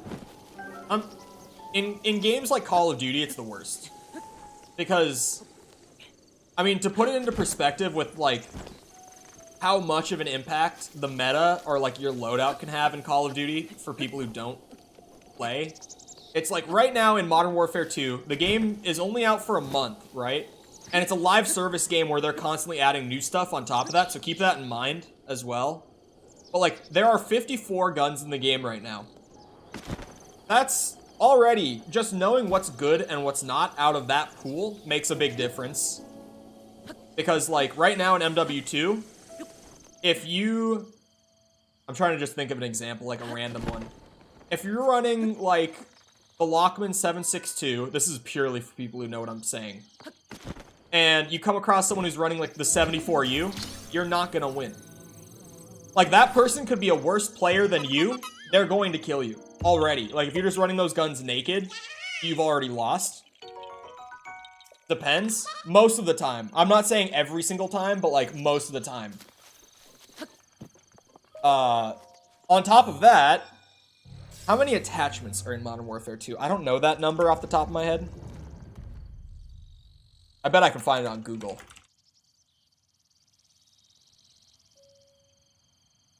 I don't think I'm going to be able to find this number.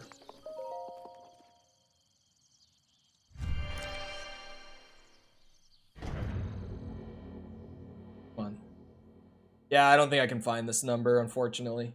I could definitely go through in the game myself and figure out this number. But off the top of my head, it's like...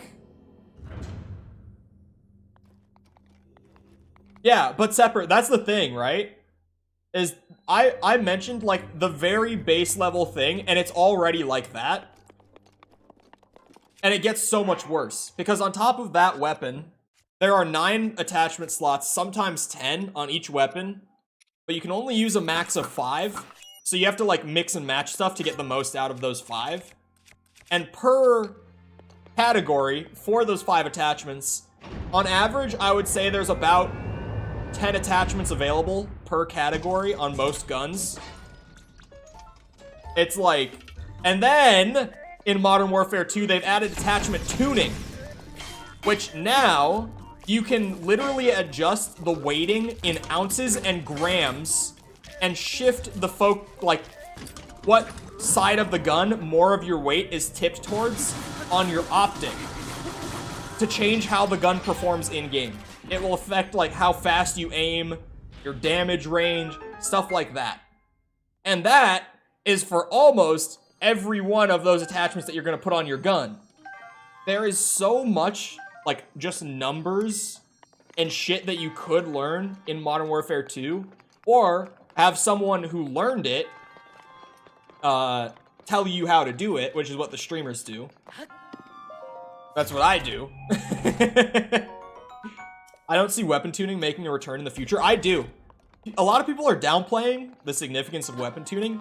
It makes such a difference. Literally last night, or yesterday rather, I read it last night, Smitty. But get this. The Call of Duty League, the Pro League, just GA'd weapon tuning. The entire system, they've said, if you tune your weapon, you will be disqualified from competing. It's good. It makes a huge difference. And a lot of people are trying to be like, it makes a minimal difference. It's not that bad. It makes such a difference. Pro League literally just outlawed it. Entirely. They've said, we are never going to engage with this system. What is this link? Sepper likes to make his own Discord, or make his own memes and then link them through Discord.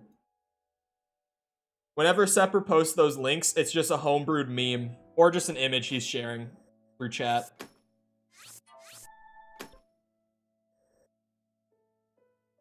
There is... Now, hold on. What fucking tree is that? It's that one, I think. Oh my, there's a lot of Koroks in these trees. It's very hard to mark them accurately. Yeah. Okay. Got 5 more seeds marked. Well, I gotta put on my climbing clothes. Yeah.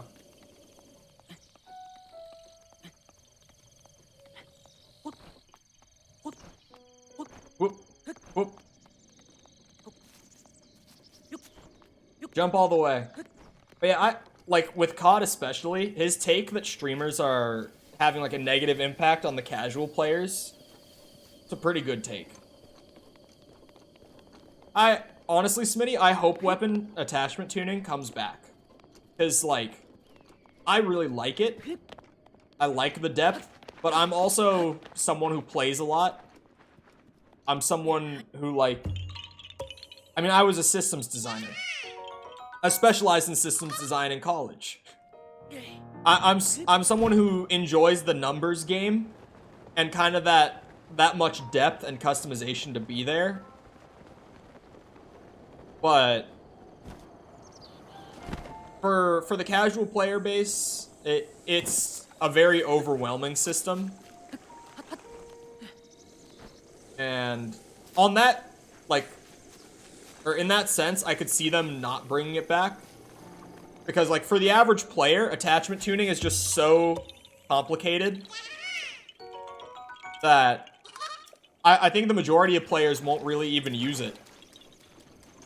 Or if they do use it, it's only because, like, they went and watched a YouTube video for a loadout, and they just copied the tuning over from whatever the YouTuber or streamer was doing. Like, very few people will actually sit there and, like, fine-tune the weighting on their optic and test it in the firing range for, like, 30 minutes at a time. Like, most players aren't going to do that. For one weapon load, for one attachment on one loadout. Actually, for 30 minutes, you're probably tuning, like, 3 or 4 attachments, but you know what I mean. The average player's not going to do that. There's people that don't even know that tuning is a thing. Actually, Tim the Tapman, popular Warzone streamer and Overwatch player, funny enough, he recently just uploaded a video saying this is why streamers' guns do more damage. And it was literally a video of him playing Warzone 2 and discovering that weapon tuning exists for the first time. Keep in mind, Tim the Tapman almost has polyatomic camo. So, he's been grinding the game. He's played more of it than I have. He found out about a week ago that weapon tuning even exists. And he even said to, like, I think it was, like, Cloaksy and Courage, if I'm right. I don't know who it was. Some of, like, the guys that he runs Warzone with. Isn't he that one friend of Ninja? He is friends with Ninja. Ninja might have been in that call. I don't know. But whoever was in that call with him, he's like, did you guys know that you can tune the attachments on your gun? And all of them were like, yeah, man, of course I knew that. But, like, he had no idea. And he has, like, every weapon in the game at max level. He didn't even know that feature existed. It's actually pretty incredible.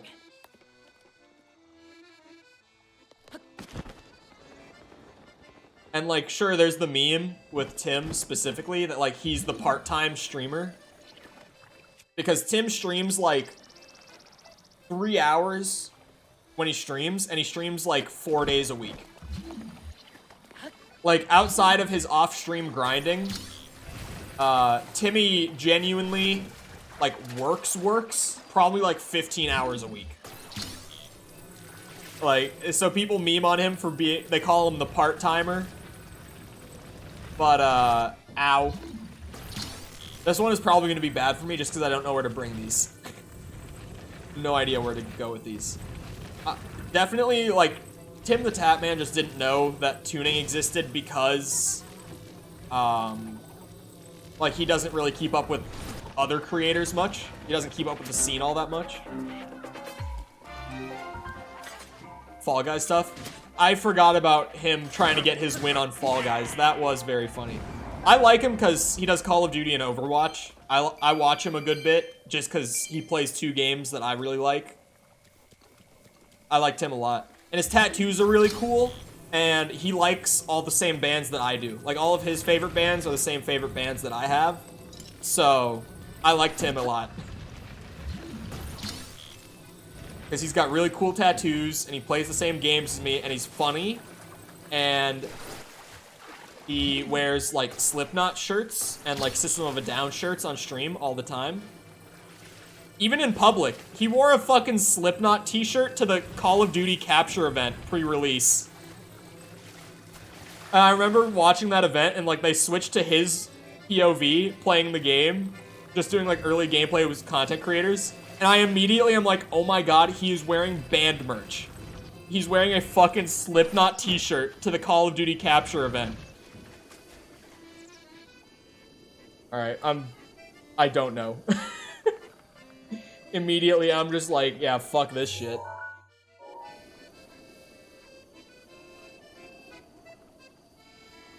Oh, yeah, I wouldn't have gotten it, so thank God I looked. This is not one that I would have figured out naturally. They try to breadcrumb you to it, but it still went right over my head.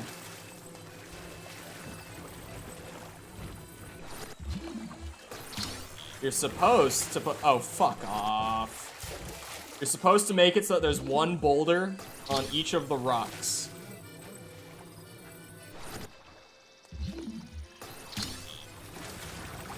How the fuck am I gonna do that?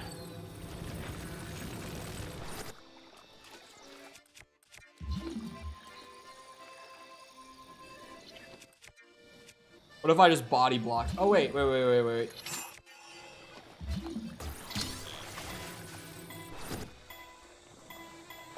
There we go. I got a Borderlands t-shirt and hoodie delivered. The t-shirt has Catch a Ride on the back. I don't feel like I could wear that. Oh, I would wear that in public. I have a bunch of, like, shirts that my friends hate when I wear in public because of people, like, commenting on them. Like, all of, like, my nerdy shit, pretty much. Where it's, like, I have a Modern Warfare 2 shirt that I own, that I wear a good bit. It's, like, a tight fit, like, actual good quality Modern Warfare 2 shirt. It's super cool. I like it. It makes my shoulders look huge. I like it a lot. I wear it a lot. And one time we were just like literally out to get food at a local bar, and the bartender just like looked at my shirt and then like just looked at me and said 1v1 me Rust. And I didn't know what he was saying. I barely heard him say it. And I was just like, what? My friends are like, God damn it, if you're gonna wear that shirt, you have to at least respond to people well when they comment on it. I listen to music, and I also used to make music, but then my throat didn't work anymore. I still make music, I just don't sing anymore. I mean, I do for fun, but I don't, like, record it.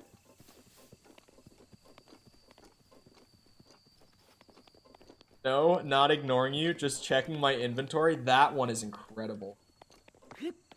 But like there's that shirt. I have a really dope shirt that was a collab between one of my favorite skate brands and Dragon Ball Super. And it has Goku and Jiren fighting on the back of it. And on the front it just says like Dragon Ball Super X brand. And it's a super dope shirt. But people would comment on that all the time.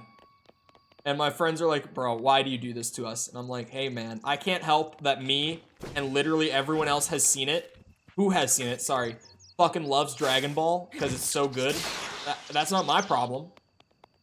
Not my problem at all. I mean, it's Dragon Ball Super, so it's not that great, but it's Dragon Ball. I think I've talked about Dragon Ball Super before. I probably have. No way I haven't. I'm seeing an Xbox Series S for $200 to $250. Thinking of getting one since Series X is hard to get. Is it worth buying, or should I keep trying for the X? Okay, the Series S. Here's the thing. Yes, I've seen Team 4-Star. I have, yes. It's amazing. I fucking love Team 4-Star. I quote it a lot, actually. Not on stream, but like to my friends who have never seen it. They don't know what I'm referencing, but I just say funny shit from it, and they laugh thinking that it's me being funny. It's not. I'm quoting something. Anyway. What was I talking about? Oh yeah, the Series S. Right now in the industry, I would for baseline, I recommend not getting the Series S. Even though that is a great deal, I just completely recommend against it. Just to start. Reasoning, right now in the AAA industry, there's a lot of talks about just completely cutting support for the Series S development-wise, because it's actively holding back the current gen ports of games on consoles. The biggest example being Gotham Knights. It's not, like, confirmed from the devs that the port is so bad because of Gotham Knights, but it's very, very widely thought that it is. Like, the port runs the exact same frame rate and everything on both the Series S and X and PS5. Like, it gets the exact same performance across all the consoles. And so it's like, okay, this console port was so bad because they were trying to make it work for the Series S, and they didn't have enough time or resources or whatever to, like, make two separate console ports for current gen. Which makes sense. But right now, there's a lot of AAA devs who are looking to just completely cut support for the Series S. So it'll be the sort of thing where, like, you could play it on Series S, but it's gonna run like ass. Like, worse than normal console bad. It's gonna be, like, worse than that. So I would recommend against it. But yeah, the original Broly movie, Team 4-Star, is fucking hilarious. Am I remembering it right, where Broly, like, wanted Vegeta to be his wife? Am I remembering that correctly? I haven't seen it in a long time. But I'm pretty sure that's how it went. Like, Broly was hitting on Vegeta the entire time, if I'm remembering it right. Even after he went, like, the legendary Super Saiyan form, he was still... Oh, Trunks! Thank you, it was Trunks. Princess Trunks. Yes, because Vegeta, at the beginning, said that his name was Princess Trunks. Yes, I remember now. Thank you, it was Trunks, not Vegeta. But that was fucking hilarious. Dragon Ball Abridged is so funny. I actually, really funny. I had a friend, my friend who's currently watching Dragon Ball Z, he asked me when he was trying to, like, start watching Dragon Ball, he was like, should I watch the abridged version of Z? And I was like, no. He genuinely was like, do I just watch that because it's so much shorter? I was like, absolutely the fuck not. He could have watched it, but it's entirely different. It's not Dragon Ball Z. It's a parody of it. It's very funny. It's like a goofy-ass parody dub, and it's super entertaining once you've seen the show. But you have to have seen the show. You can't start with abridged. That would be wild. But yeah, the Broly one was really good for Dragon Ball Abridged. Can't they just make the ports for the X and scale the S down for it? The way that the consoles work, I've never developed for console. Full transparency. Like, I have dev experience, but not ever for console.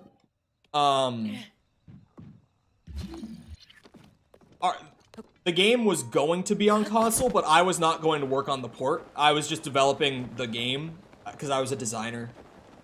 But yeah, I know nothing about console development. Well, not nothing. I know very, very little about it. Funny, because I have a fucking game dev degree. You'd think I would know, but I don't. Hence, the industry being the way it is. But as far as what I know, the way that the Series X and S are running, I don't think they really have much flexibility for, like, trying to word it. I don't know how viable it is to, like, essentially use PC settings and just turn it down, sort of thing. I think the infrastructure in the consoles are different enough that they actually have to make full ports. Because Gotham Knights isn't, like, the only team that has had problems with development for consoles because of the Series S. Hence, like, the industry really looking at it right now and being like, is this worth it? I have no idea where this little cube is. I can't find it.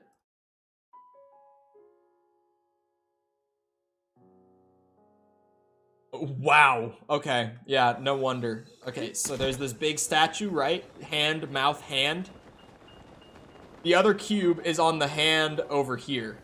There's a spare cube on it over here. I'm getting a lot of, like, Koroks that are just really confusing today. They're not super confusing, but just that I would not figure out without looking. That I would waste a ton of time wandering around if I didn't just look at it and save myself the 10 minutes.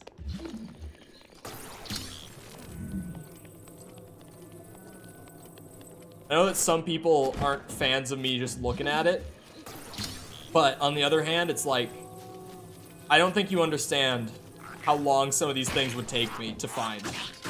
It would not be fun to watch. It would be even less fun to play. It's just, I do it for the greater good of us all.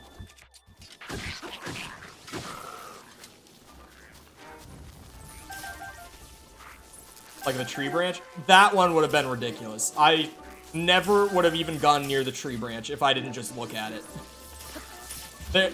We would have been there for unreasonable amounts of time. I'm gonna go and get my heart container that I never got earlier. I'm carrying 5 orbs on me right now. Once I get this done, I'm just gonna pop in there and grab it.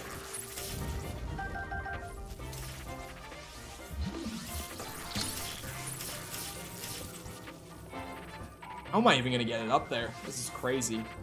Some of us are grateful. Yeah, we'd be here a while. Oh shit, how did that launch me back like that? That's kind of... I must have just caught it at the perfect angle to where it didn't do damage. It just took me with it.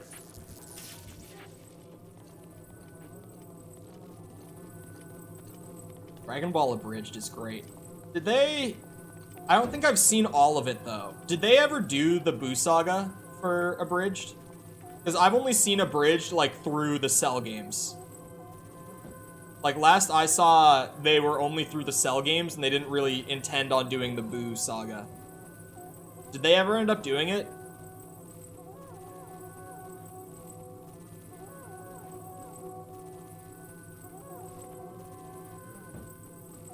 The UI looks just like Windows 7. It's so weird. I don't know what's going on with the Xbox at this point.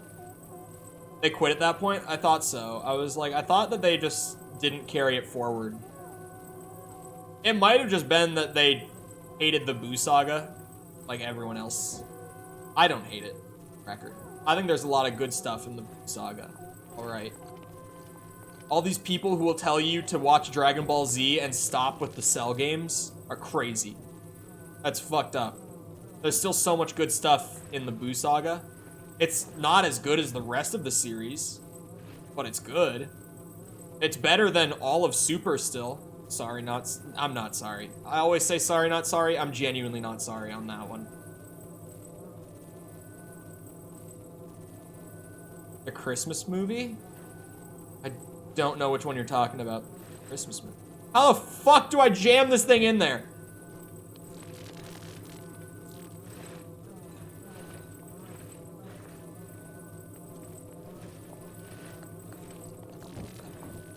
Oh boy.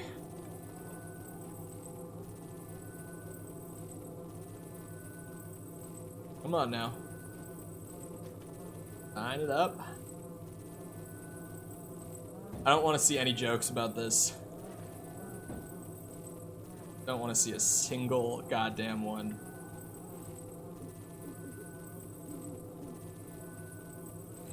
Fuck!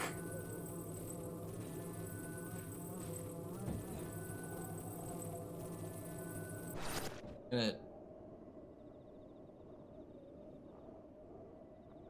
sip my water.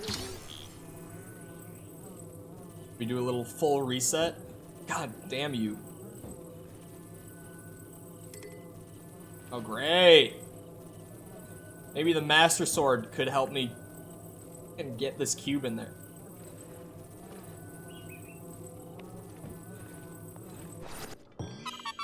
It doesn't even go in there. I was like, what if it doesn't? Oh, Tree of Might. Okay, I don't know if I've seen their Tree of Might one, actually. Now that you say that. At least I don't remember it. Like, I distinctly remember the Broly one. I remember the Super 13 one pretty well. I know that I've seen that. The Cooler one, both of them, right? They did both the Cooler movies. I distinctly remember the second Cooler movie, like the Team 4-Star version of that. But I don't really remember the first one at all. So I don't know if they did it. They must have, though, if they did the second one. Oh, what I did love, in general, was that they tied the movies into the actual main story. Like, they goofed around with the idea that the movies and the show is canon. Frieza did it. Yeah, shit like, when Gohan was grade 8 on Vegeta, and he was like, remember Icarus? He did it. That shit killed me. I love that scene. All the Icarus jokes in general are very funny. Oh no, what have I done? I now see what I'm supposed to do here. What is with the Koroks in this region, man? They're on another level. These are not as simple as they are in the rest of the game.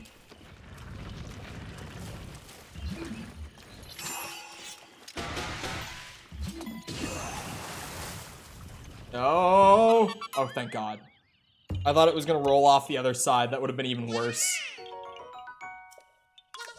I think I'm probably over the amount that I need now. Did I? I didn't go and get my heart container, did I? Don't answer that. I know that I didn't. You go back. The horns.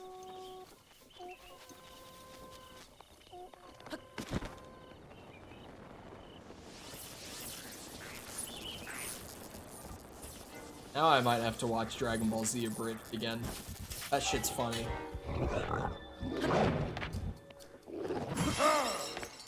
I would love them to do Super, honestly.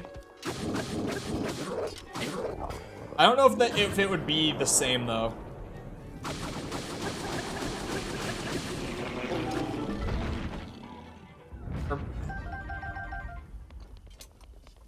Because it's honestly crazy how they managed to make Dragon Ball Z that funny. Like how well they were able to turn Dragon Ball Z into a comedy. And like run through pretty much the whole series doing it. And so well. Like it's genuinely great.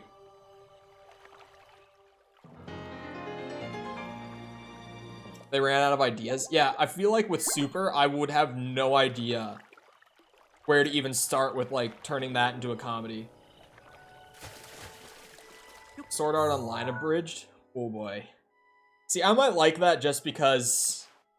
I mean, I've spoken on Sword Art Online before. That show. Nope. Nope. 801. I thought so. I was like, I've got to have enough Koroks for the day.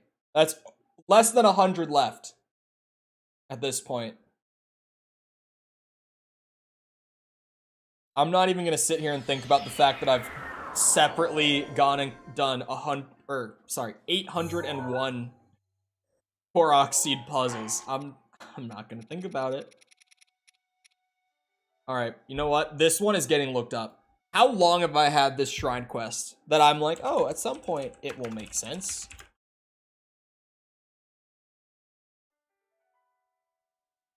I could probably get all the shrines done today. I have 7 left.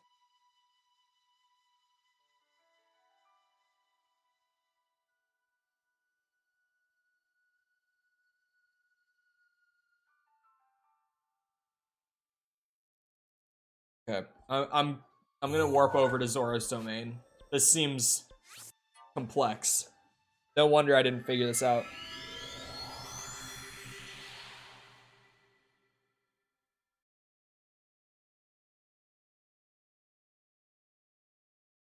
Yeah, there's... I would not have gotten this figured out. So, can't confirm. I need 7 more shrines to get to 120. We're at 113 total. Oh, not now. It's gonna be both of them. This girl that gives the quest, because she sings this, tells you about this guy. I've been reading it while I was traveling over here. Did he give me the trident and I broke it? There's a trident that you're supposed to get from this guy, and then you're supposed to go to the top of the waterfall. Up by the shrine, up there. And jump off and do like an in-the-air attack to drive it down into the pedestal. That's how you're supposed to unlock this. But, oh boy, I did not get that.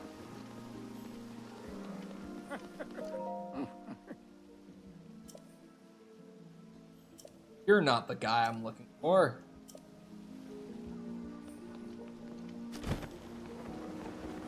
Do DLC before Ganon? No, I think I'm gonna, like, after side quests and shrines and Koroks are wrapped up, do Ganon, and then I might come back for DLC, but, like, I'm gonna at least take a break, like a solid break, before I go back to it. Where is this guy? Not you. I've put so many hours in that, like, I just need to not play it for a bit after finishing this up. Like, the camera pointed up there, but the guy is not up there. So now this has gotten more confusing. Because I thought it was this guy. Green guy up here. It's not. Neither of you. This dude? Nope. He had a spear, so I thought maybe. Is he like way up here by the shrine? Oh, is this him?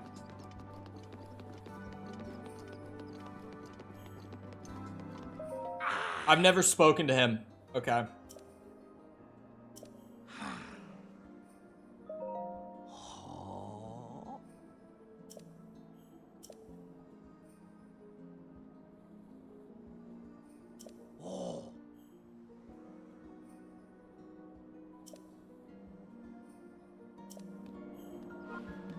What?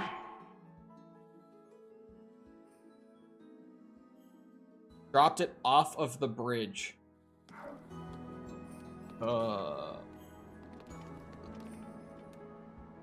Where did it go, huh?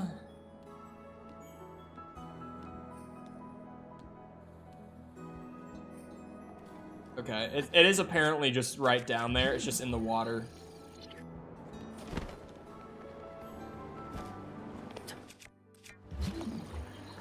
There it is.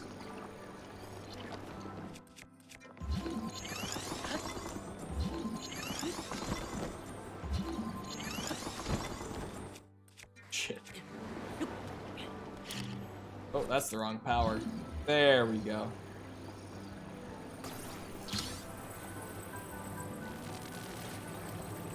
If any of my views in the gaming world, whether it's about Nintendo or the industry as a whole. Full honesty, I don't think it has. Like, I don't know. Because what I've always heard about it, right, is, that it's like, I'm trying to word it right. I've always heard that it's this revolutionary approach to open world gaming. Oh, yeah, picture, actually. I wouldn't have thought of that. Like that it's completely different, and it sets like a new standard. But honestly, it's the same formula, just done slightly differently. I mean, the towers are still straight pulled out of Ubisoft, like the exact same as they were in Far Cry 3.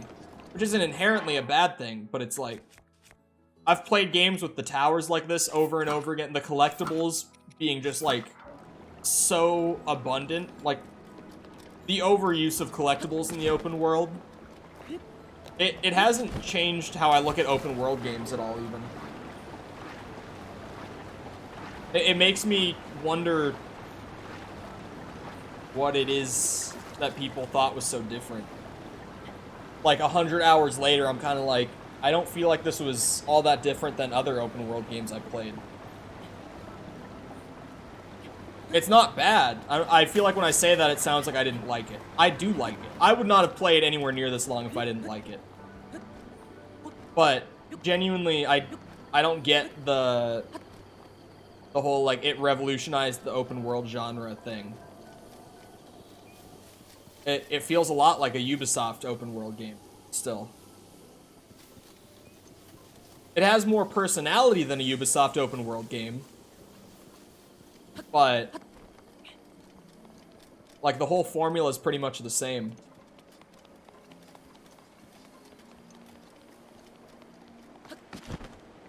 Except, I guess, its main story is super short, and, like, the actual meat of the game is just kind of going around doing general open world stuff. I guess that would be, like, the biggest change up to the formula overall. Because normally, like, Ubisoft's open world games still have pretty lengthy main stories. Not, like, lengthy, but average. You know, like, the kind of 7 to 10 hour long main story. This one was super short. Like, if you just went straight through the main story, beginning to end, which would be hard because of, like, the final boss just kind of rolling you and everything. Because you'd have, what? 7 hearts? 7 heart containers? Like, it would be difficult, but say if you were, in theory, to just do the main story missions, it would probably be like a 5-hour game. You think a lot of games did it better? I don't know. I think... I'm trying to... Now that you've said that, just... Here. I have to open my Steam and... Hold on. Filter by tag open world. Let me look at my open world games real quick. I'm trying to, like, see... There's no way that I have 108 open world games. I don't. A lot of these are just marked as open world even though they're not. But it's whatever. I don't even think it would rank super... Like, I don't think it would be in my top 3 open world games. I think Elden Ring is probably my favorite open world game. At least this year. Just because it's, like, newer still. I haven't overplayed it yet. Like, I probably inevitably will. I would definitely put Elden Ring at the top. Shit like Morrowind has to go above this for me personally. Just between, like, gaming preference and nostalgia, I would definitely put Morrowind over this. Like, GTA 5 and Red Dead, I would say that's more preference-based, but I would put those above this, too. But it's a very... It's unique in the sense that it's so not story-focused. Oh, I missed. Hold on. Oh.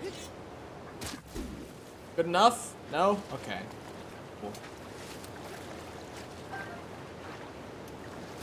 Although I said it more near the beginning when there was like the whole thing where on day one, I was surprised by a lot of the things that I didn't like as much, and people thought that I just generally hated the game and was complaining constantly. Maybe Eeks in your top 5? It might. I didn't like sit there and genuinely rank all 100 games that my Steam was like, this is an open world game. But it probably could be number 5, maybe. I didn't think that would hurt so bad. For some reason, I thought the attack itself would just negate the fall damage.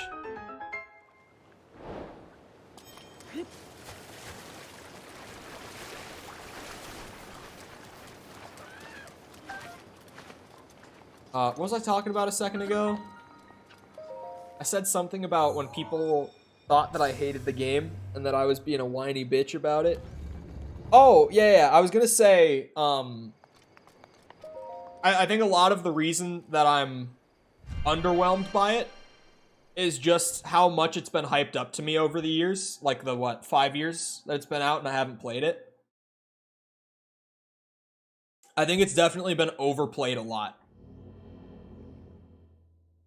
I think I've heard a lot of hype around this that in some ways was true. Like the exploration is really good in this game. Personally, I'm someone who likes something a little more focused and direct when I'm playing a game. I'm not much of an exploration guy. Well, okay, I am an exploration guy. Perfect level of exploration for me is like Dark Souls 1. Where it's like, it's open-ended, but it's focused. And there's a lot of stuff that you can find if you go off track. But like, it's very intentionally designed to lead you. And if you want to explore, there's a lot to find, but that exploration is completely up to you. That's like my ideal level of exploration. This is just like, yeah, the story's here, but really just go explore. Just go find stuff. That's the game. And I'm very not... Like, exploration is fun, mixed in with those more focused linear bits for me. Like, alternating between the two. And like I said with Dark Souls, like, doing it as I'm, I guess, driven to. Like, as I feel compelled to by the game's design itself. Whereas this is just, like, explore for hundreds of hours. This is very much not my kind of game. You know what I mean? And whenever I'm criticizing it, I try to say that a lot. Because, like, that's why I say a lot of the things I do about it. It's just not to my taste as a player, and that's fine. Like, there's games like that for everyone. But for me, this is one of them. Where I'm like, the game is good. I like the game. But it's not necessarily my kind of game. There are Dark Souls shortcuts to find? Yeah. Like, there's stuff like that where... Dark Souls feels very... immediately rewarding when you explore. When playing Nintendo before Sony and Xbox threw their hat in the ring. There's that too. I think there's a lot of that too with Breath of the Wild. What I like to call... I generally will say Nintendo bias, but I also will say like Sony bias and Microsoft or Xbox bias. I guess generally there's just like... People have their system preferences and will hype up the stuff that they're more biased towards a lot. You know what I mean? Like how you see Sony fans hype up The Last of Us 2. Even though a lot of Sony fans, and most people who aren't like diehard Sony guys, don't really like The Last of Us 2 all that much, or at the most will just be like, yeah, it's fine. But like those diehard Sony guys are like, The Last of Us 2 is a masterpiece of gaming. It is one of the greatest pieces of art humanity has ever produced.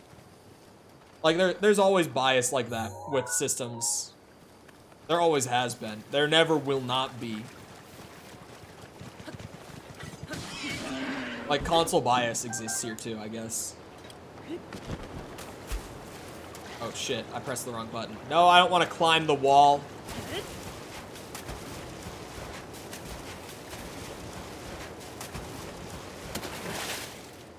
The original Skyward Sword got 10 out of 10? I actually didn't know that. But I know that, like, the Zelda community really doesn't like Skyward Sword very much. At least nowadays. I wasn't really paying attention to Zelda back then, because, like, I had Ocarina and Majora, and that was it. Outside of that, I didn't pay attention to it. I had no idea that Skyward Sword got like 10 out of 10 at launch. That's kind of crazy to me, actually. Like, knowing the way that people feel about it now, that's pretty shocking.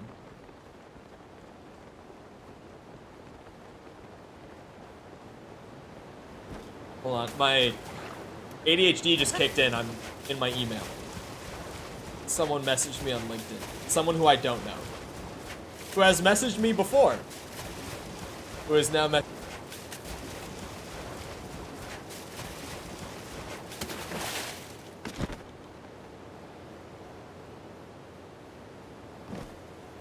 it's... God, I would love to talk about it, because, like, it's a really weird thing that this guy keeps messaging me.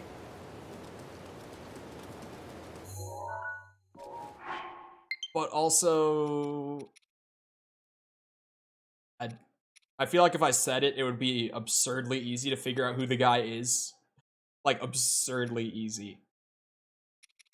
Essentially, it's a guy who, he's the CEO of a company, and he keeps messaging me, writing these messages as if he's, like, trying to give me free stuff.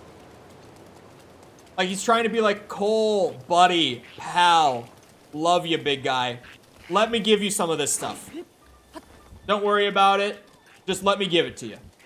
And it's like, Elon Musk. It's not Elon Musk. But then, also, in all of his emails, he'll be like, here's the link to our website. Reach back to me. I would love to get some customized plans worked out for you. And I'm just like, you're trying to sell me shit.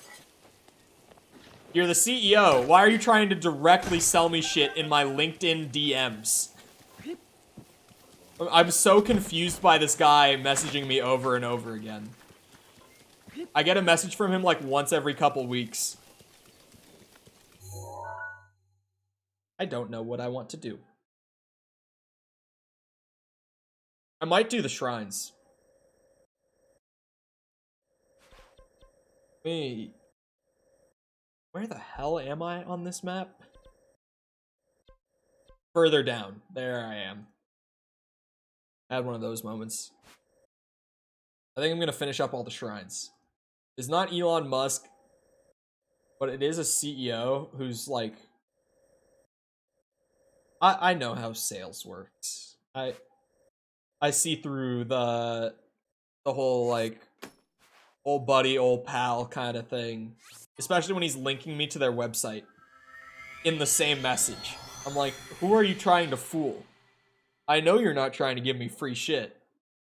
You're literally linking me to go and buy shit. And saying, oh yeah, just message me back, we'll get some custom plans worked out for you. I know sales enough. I didn't go to school for it. But that shit's not slick. It's pretty clear.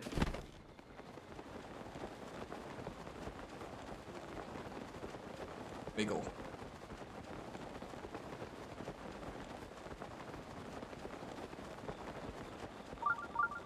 Oh, there we go. Shrine radar kicked in. Bananas! Not Star Fox. Star Fox. God damn it, Cole. Star Fox Adventures was great. I don't know about that one. Is this a Korok seed? Oh, that's mud. I thought that was water. I honestly couldn't even tell it was mud. Hey. I don't know much about Star Fox. Displate? It's not Displate. It's not a company that would, like, be wanting to do a sponsorship on YouTube. Or at least I've never seen them partner with influencers.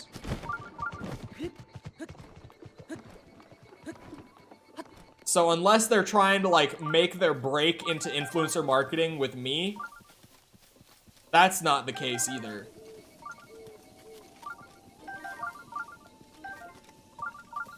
Also, I hate the word influencer.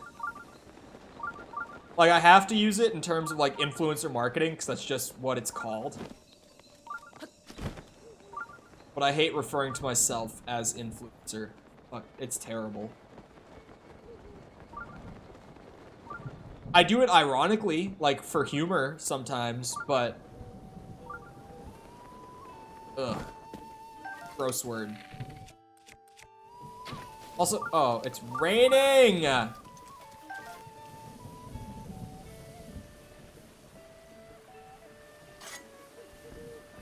The YouTube doodle thing? What do you mean, the YouTube doodle thing?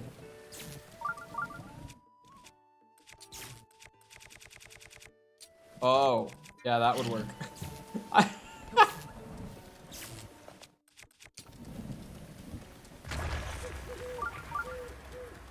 Did you just mean like it's the kind of trendy thing? I've talked about it before on stream. Like, VTubers have really, since like 2020, been really blowing up.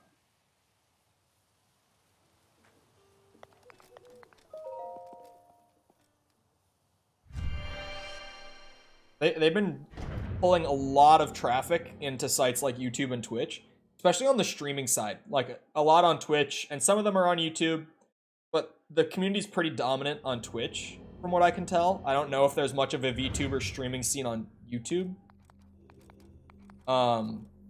Surely there is, but I just personally haven't really come across it as much.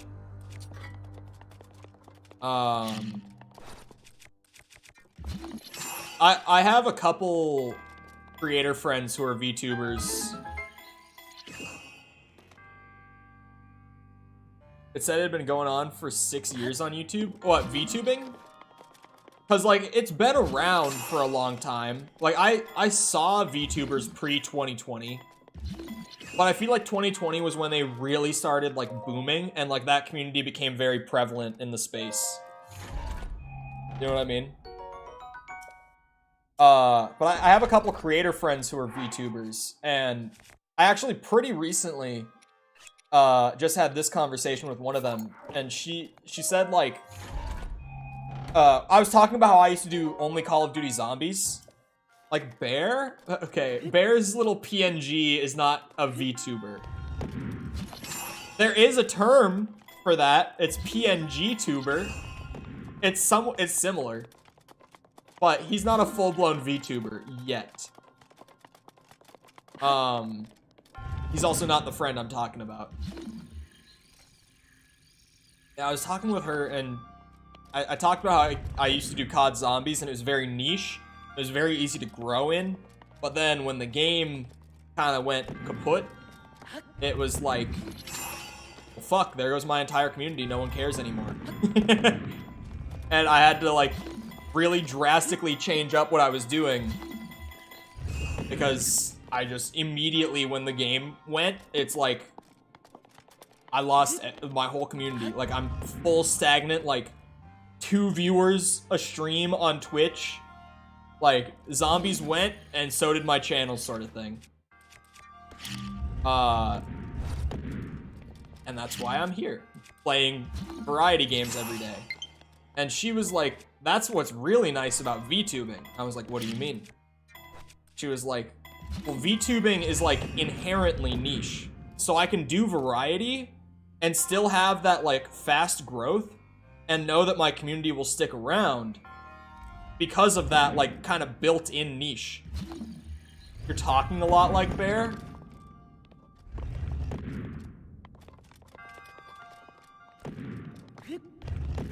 Does Bear talk shop on his stream? Because I do.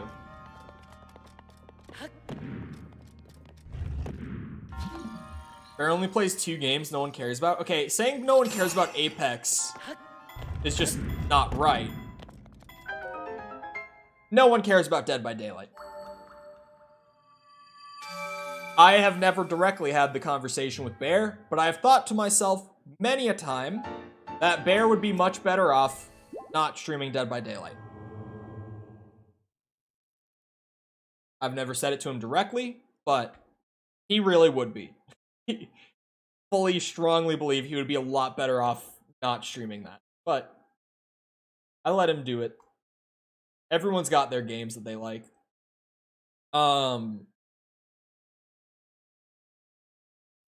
Yeah, I kind of lost what I was talking about there. But that was the interesting thing with VTubing. And when she pointed that out to me, I was like, damn, that makes so much sense. Get me in on that. Although, I have mentioned in the past, does anyone know how expensive, like, a VTuber model is? I've brought this up before, and I know that people who didn't know prior to when I brought it up last time were, like, shocked by this. Does anyone know how much it tends to cost? Because I know from said friends.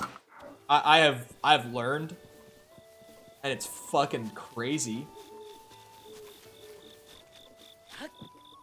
Because, like, the model itself can run, like... I mean, it depends on the artist and everything, right? But, like, the model itself, like, kind of the artwork for the character, the design, like, that sort of thing. It cost, like, between $1,000 to $3,000. And then the rigging, like, the animating, and, like, setting it up with joints and stuff so that, like, when you smile... the character's mouth moves with it, like the tracking and everything that reflects you. That also costs, like, depending on how talented and prevalent the animator is in the scene, about $1,000 to $3,000. So, like, a low-end VTuber model that's, like, animated and stuff will cost you, like, $2K. That's the low end. That's some expensive shit. What's with the random updraft? There's no dragon music playing. $6,000 for top notch. I was about to say, one of them also told me, like, one of the largest in the VTubing scene. Apparently, one of her, like, one of her models that she got a bit ago apparently cost, like, I think they said, like, $10,000, like a little over 10K. And apparently it looks great. I don't know enough about the scene. I don't even know who... I had never seen who the creator was. I can't speak for how good it looked. But, like, apparently it costs a little over 10K. I hear the rigging is insanely expensive. Well, because it's animation work. It's hard work. And you have to have someone who's good at it to, like, make it look not like a robot, right? Like... if you want it to look natural, or even just good, like, you have to have someone who's pretty good at animating to make something human look human when it moves. Like, trust me, I've worked in, like, Maya and Blender before, and I understand how to use the softwares, but I've never been an artist, and, like, animation is so hard. It's so hard. Like, it really is.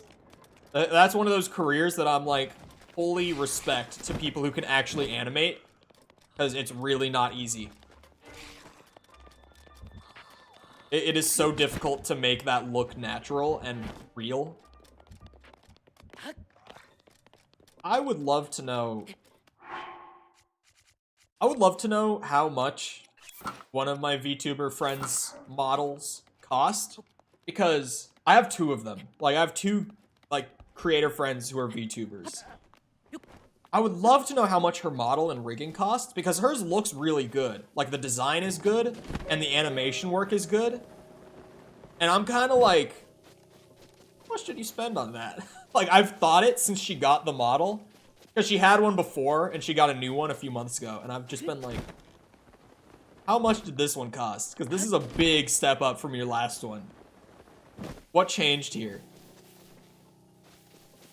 Hello, Beyblade. How's it going? Welcome.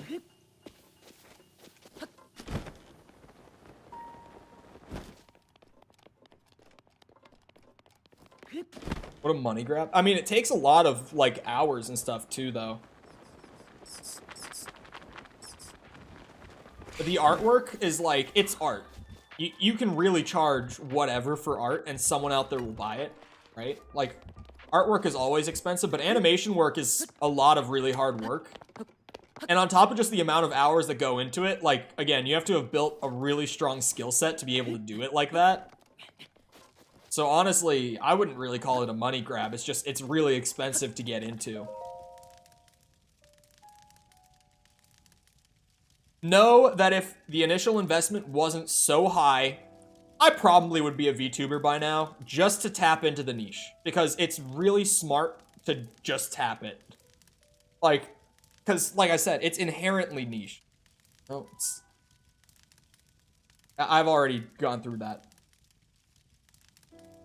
Low-key wish I didn't suck at art. I could be making bank. Yeah, I'm terrible at drawing, too. Like, my Blender and Maya experience is, like, just be a PNG tuber.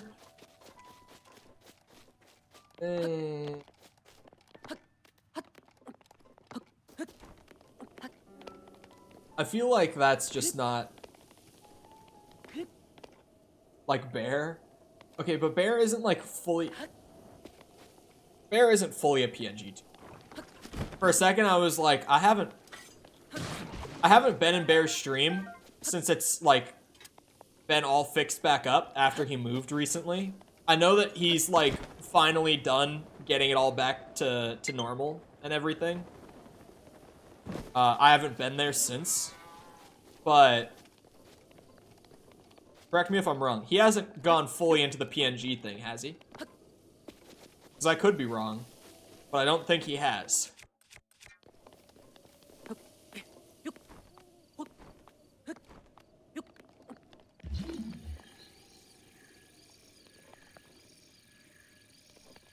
I'd watch Femboy VTuber Cole. Who said it had to be Femboy?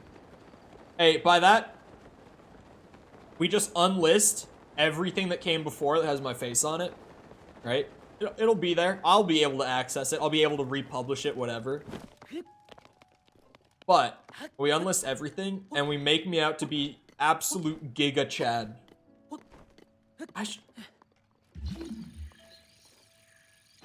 It just occurred to me that, like, remember when I was memeing about having, like, deep lore behind Chol, the character?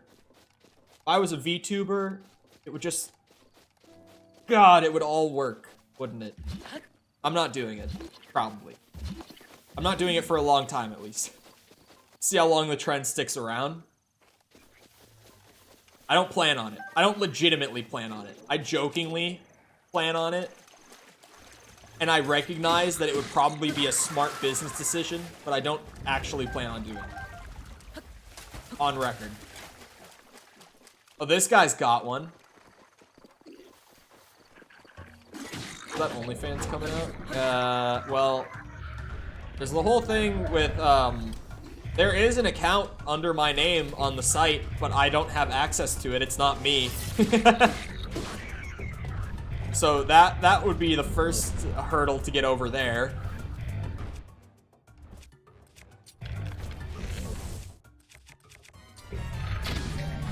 God damn it. Give me the orb!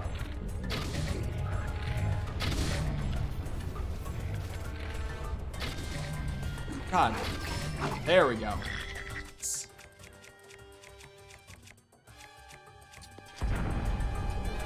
Sam do that? It was not Sam. Oh, fuck's sake. Spin to win. Check this out. Oh, well, a little far. Dan or Owen, none of the above.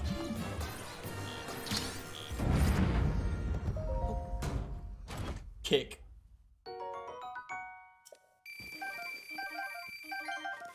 Earthing. Griff? Nope. No, sir.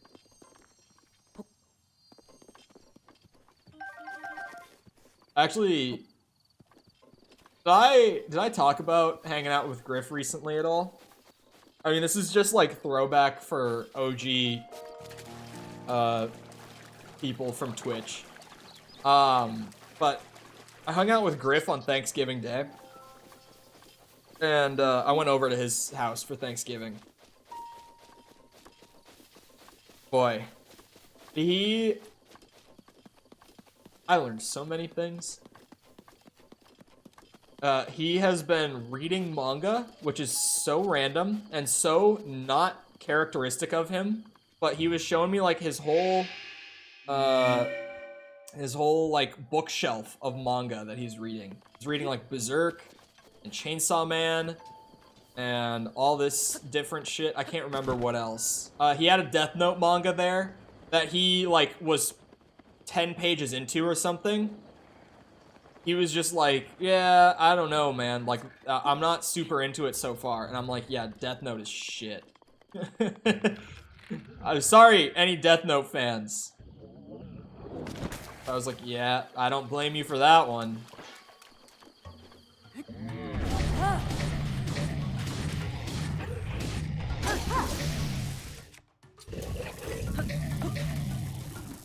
He turned anime. Well, he doesn't really watch anime though. That's the thing. He just reads manga. He doesn't watch. He just reads. But yes, stream is gonna be great tomorrow, Smitty, because I'm just manifesting it at this point. Because the Callisto Protocol is gonna be my game of the year. It's actually, like, as long as the game is good, it probably just will be my game of the year, frankly. Because, like, Elden Ring was really good, but open world, not my thing. Not much else really came out this year. I didn't play God of War, so that's not even, like, on my list. It's like, as long as the Callisto Protocol is good, and it's a survival horror game, and it gives me those good Dead Space vibes, it's gonna be my game of the year. It just will be. Nothing else is coming out between now and the end of the year after that I'm interested in, at least. Like, once that's out, that's like, my year of game releases is done. I can officially say which was my game of the year. In all honesty, if I was to do game of the year, I would have a lot more options, but just like games that I played this year that I hadn't played before. Not necessarily just games that came out this year. You know, like Hollow Knight would be on my list. Because I really liked Hollow Knight. Hollow Knight didn't come out this year, but I never played it until this year. Hollow Knight would be like one of the best games I played this year. Not necessarily like the best new game of the year sort of thing for me.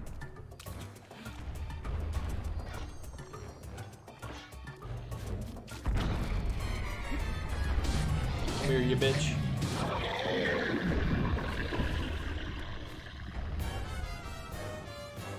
Why are all the shrines that I haven't done, like, ones with quests or puzzles that essentially take as long as a quest would?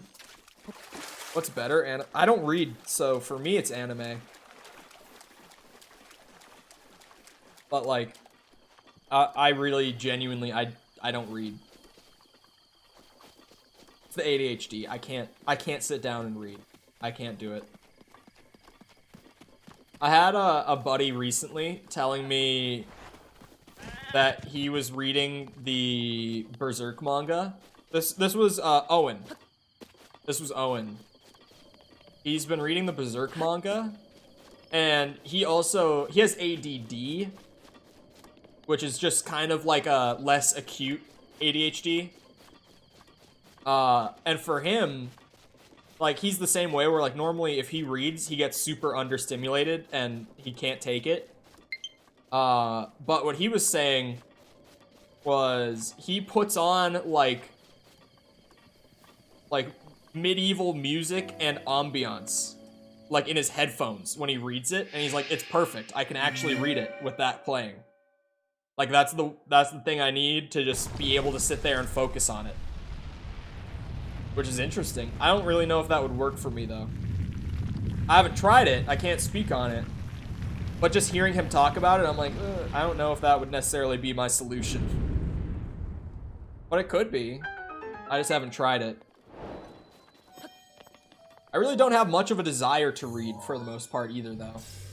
Because I haven't read a single book, like, actually, since I was, like, 14. I've listened to audiobooks, but I've never actually read a book since I was like 14. Because I just completely gave up, and at this point I'm like, yeah, I just don't read. And, like, I'm cool with it. I never feel compelled to read. Like, edge cases being... When I was hearing all this hype about Chainsaw Man leading up to the anime, I was like, I wish I had the attention span for it, because I would just read the manga. Like, I would. But I don't. Berserk is another one that's like, I would probably love Berserk. But, reading. But hello, Den. Den Chick. How's it going?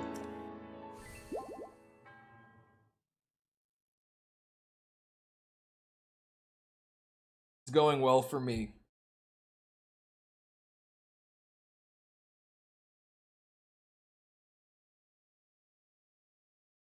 I have a lot to get done tonight, but I'm excited to do most of it. Most of it. Time to go and get another heart container. I only have 4 shrines left. Interactive map is goated. I swear. With these 4 that are left... Wait, I have 5 on my map that aren't checked off in this little corner. But with those 4, all of them are gonna have a quest going up to them. I fucking know it. These last 4 are gonna be as painful to get as they can be. I can feel it.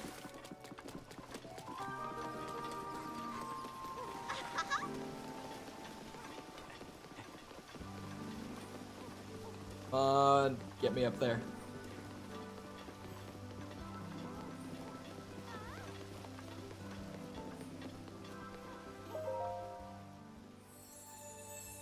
Game still works great. I mean, it still works. If that's what you're asking, yeah. Still, I mean, on Switch hardware,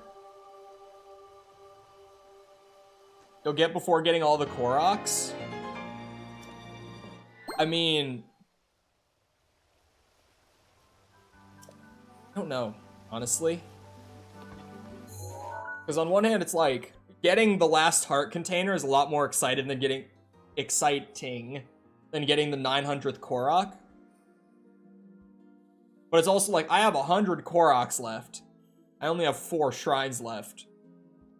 A lot easier to get the shrines done than the Koroks. Okay, wait. I've done 2 of them down here. Oh, there's a shrine up at the castle. There's a shrine, like, in the back of Hyrule Castle. I was like, uh-oh. Only 3 left. So I guess I will be doing the very last one. A lot closer to the end than I thought. There's also a bunch of Koroks in the castle, too. Like, I would guess about 20 Koroks at the castle. Just eyeballing it on the map right now. That's kind of... It looks to be about 20. Where is this? It's over here more. Okay. For a second I was like, where the hell is that? I was waiting for you to see it. Yeah, I didn't see it until just then. Until I saw that I had more done in that corner than I thought. Yeah, that... I'll have to push that out a little further than I thought. Maybe, possibly.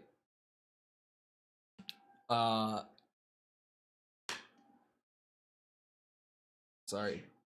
My brain has started to wander. I started thinking about what I'm doing for the rest of the day after this again. I am hyperfixating on it a little bit. I'm just recording a bunch of shit tonight. That's really what I'm doing. I'm editing a little bit, which is why I said I'll enjoy most of what I do tonight, but I'm recording a bunch of shit tonight. I have myself scheduled until 10 p.m. recording tonight after stream, so a lot. I'm bulk recording. Oh, throw rock. Where's the rock to throw?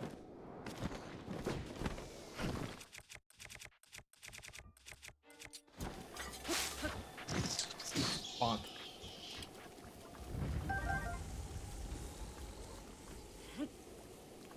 I might have to make an ice platform. Yeah.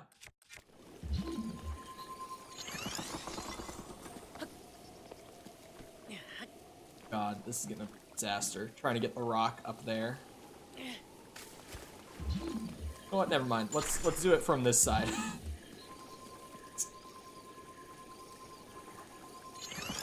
That's way too far away. I'm trying to like.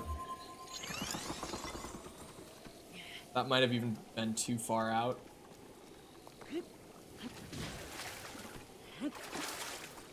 How do I get this on top of that? Back, Jessica. Oh no. I think I lost that rock. I did. I only have 2 rocks left.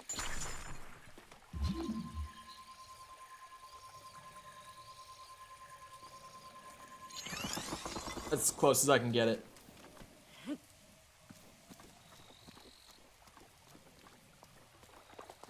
Can't fucking jump that. I don't want to throw the rock across. It never works, but I can't jump that.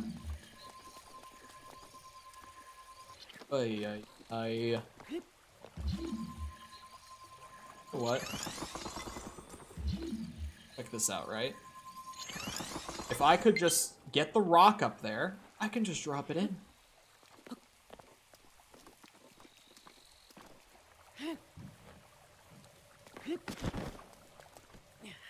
Right?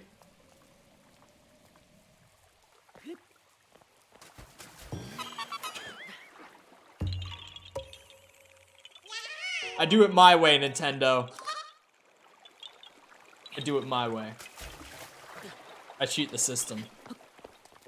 And I do it happily.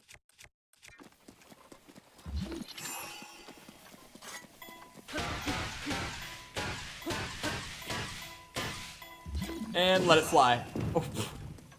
I actually thought it would go through there. I was not paying attention to that tree. Okay. Mark. You.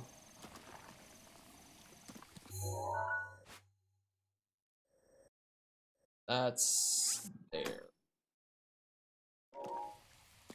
I know this is random, but just thinking back to it, Mario movie doesn't look that bad. It really, like, the first trailer, I was like, eh. The first trailer looked better than I expected, but I still was definitely not planning on seeing it. Second trailer is now like, you know what? I'll probably ask if anyone wants to go see, like, any of my friends want to see that, and if one of them says yes, I'll go to it. Like, if someone will go with me, I'll probably go see that, honestly. It doesn't look the worst. Just 2 21-year-old guys seeing the Mario movie. Nothing out of the ordinary. When does it come out, actually? I have no idea when it comes out. That I do not know. I feel like it would be sooner, right? One movie that I probably am gonna go see, like, fairly soon now. It's crazy that it's December. But I'll probably go see the new Avatar, even though I didn't love the first one. It just, the effects look good. The CGI looks good. I just want to go see the visual stuff, really. In April? Oh, okay. I'll almost be 21. So I said 21, and I was like, there's no way the movie's coming out in, like, May or June.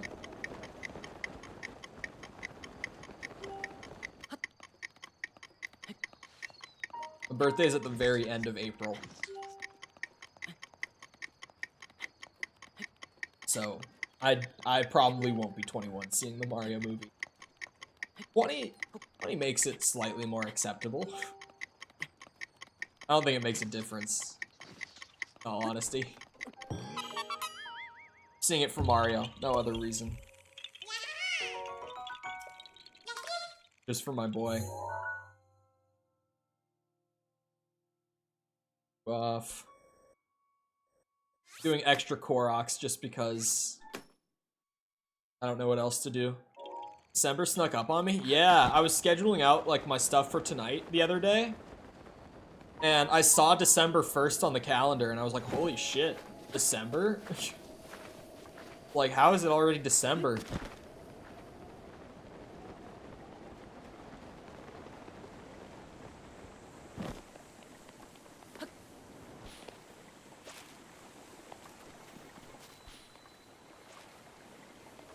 Even today, I kind of forgot it was December until just now.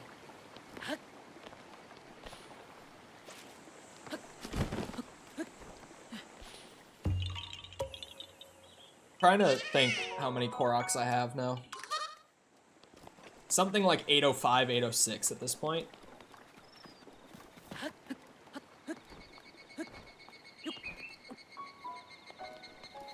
It's only 2 months away. There are gonna be guys in their 40s and 50s going to see the movie by themselves. That's probably true.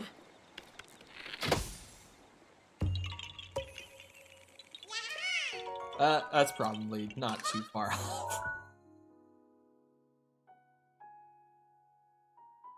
There's this picture that one of my friends came across on the internet. I don't know, like, where he found it. I don't remember. It's probably Twitter. And it's someone who posted, like, just saw Morbius, and there was only one other guy in the theater. And it was this guy, and they tried to take a picture sneakily, like, as they were walking out during the credits of the guy. But their flash was on by accident. So you have this snapshot of this guy looking at them, like, baffled. There goes the battery, completely dead. And the guy essentially looks like me, but, like, coked out. Like, it's super funny. Because at the time, some of you might remember when Morbius was out, that I wanted to go see it, even though I knew it was bad. Because it was, like, funny, shitty Marvel movie. I just wanted to go see it. And so they were like, yep, Cole went and saw Morbius, and it was literally like this guy, he was wearing like a gray and black flannel, which I own one of those. He was wearing glasses, and he was just in that theater, and he looked super, like, unhealthy. Like, when I say cracked out, he looked super off. The older I get, the more it's true. Yeah. And it's just such a funny picture, and for, like, the whole half the year since he found it, that's just been the joke. Like, he has it saved on his hard drive, too. He's just like, yep, this was Cole seeing Morbius. It's very funny. Like, how much the guy looks like me is weird. It's his switch off time from work. I can't go to movies alone. I've done it, like, here and there. I don't enjoy it as much.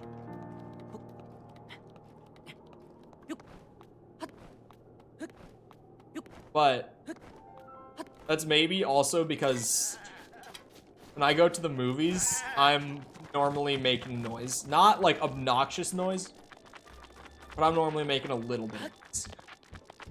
Like, I'll be, like, laughing to the guy next to me and pointing out goofy shit. I'm having a good time. If it's that kind of theater, I will be cheering. Or booing, or whatever. If it's that sort of theater. Disturbingly unclean, like popcorn and trash and it's everywhere. I have a local theater that's like that, yeah. But, we drive a little ways, like, it's like a 20-minute drive to go to, like, a really nice one that we like. It's like it only got built, like, a few years ago, and it's just super clean, like, super bougie kind of theater. They have a whole, like, pizza kitchen in the back. They have, like, a whole restaurant that will deliver food to the seats.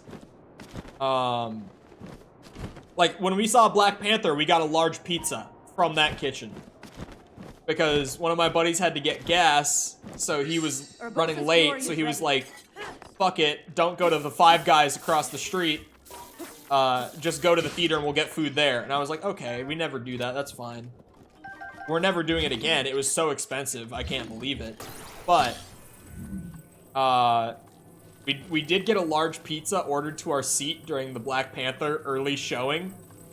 And that is one of the best movie experiences I've had in a bit. was me and my fucking buddy with this giant ass pizza box just chomping down during an early showing of Black Panther. It was great.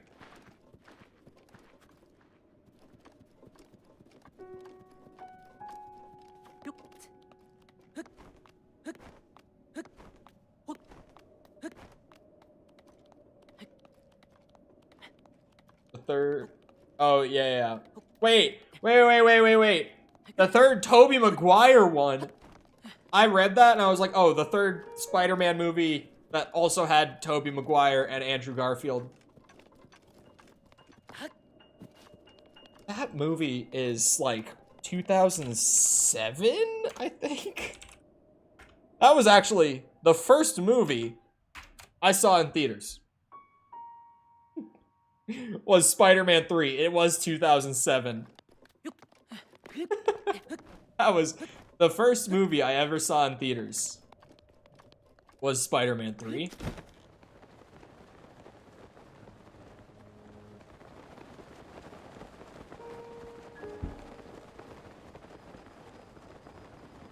Five Guys isn't cheap. How expensive is that pizza? Bro, you have no idea. Well, okay, let me put this into perspective.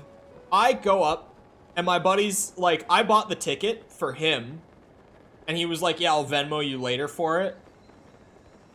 And so we get up to the snack counter, and I'm just like, hey, if you get me a large popcorn, we call it good. Like, if you just pay for the food, I pay for the ticket, we can call it square.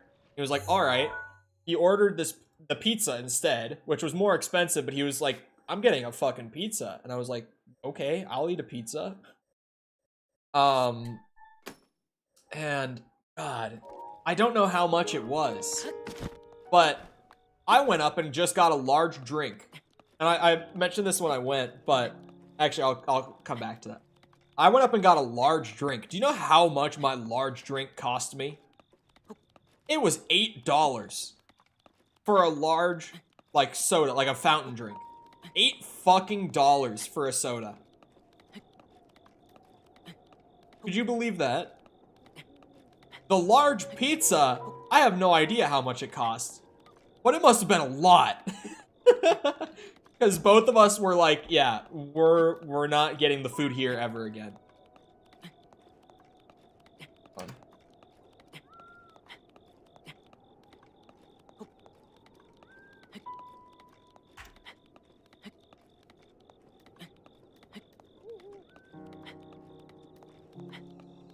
Can I find the price of this pizza on their website? Oh my god.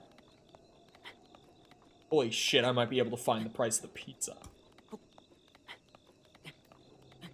I'm not gonna make this climb. Oh! No, Link! Fuck! And I parachuted. Mifa's Grace! Oh, wait, I survived. God damn it. Eat that grass and get climbing again. Alright, let me look. Fuck's sake. Select state. That one.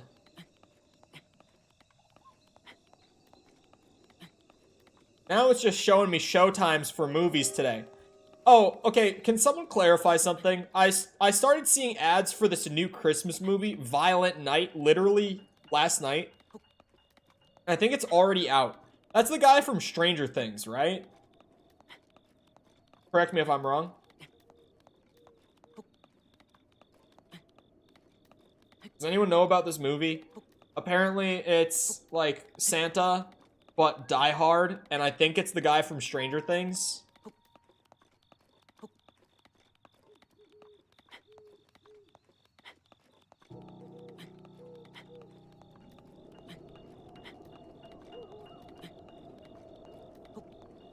I don't think they make any money off of ticket sales. I think they do. Probably. They have to, logistically, right? I've seen the commercials. It's the guy from Stranger Things, right? I think it is. It looked like him. Like, when I first saw it, I was like, I think that's the guy. I'm going down a fucking rabbit hole trying to find the price of this large pizza.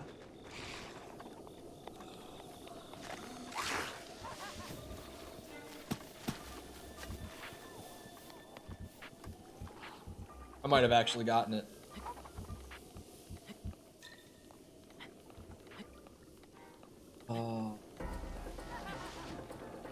Okay, so it's like, it's a chain that's inside of the theater, and I found their normal prices, guessing 22 bucks. I know it was over 20, like I know that for a fact. I just don't know how much. It's like 5,000 calories. Well, popcorn is awful for you. Like, so bad for you. Delicious though.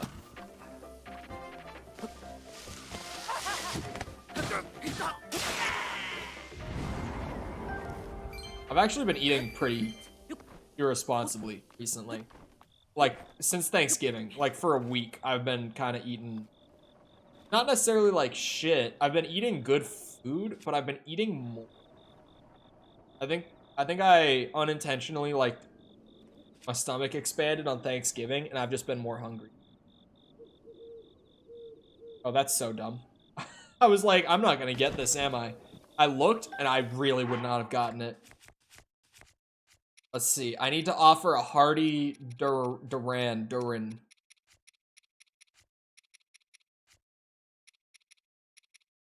I would not have gotten that one. Wait, is that it? Durian. Fuck, I missed a letter.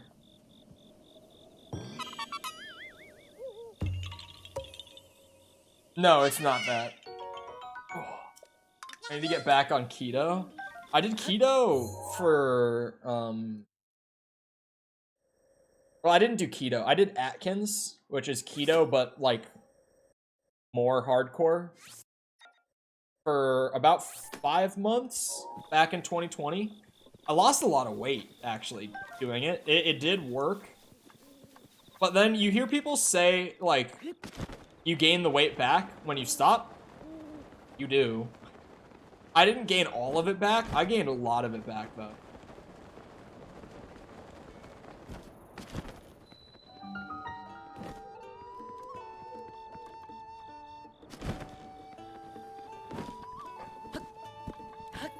I like sugar too much. Oh, sugar is great. You can eat sugar on keto. At least on Atkins. I don't know about keto. Atkins is pretty much like, the carb limit per day is 20 on Atkins. You're limited to 20 carbs a day on the high end.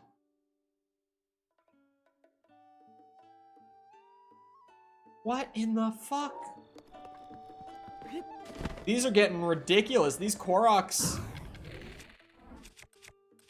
You have to burn the goatee off of the fucking stable. They just went through it. There we go. Probably from Grand Cinema Pizza? No, not that one either. It's a good pizza chain. Like, the pizza's quality. It's not like Papa John's or anything either. Like, it's a sit-down chain. It's not like a fast food pizza chain.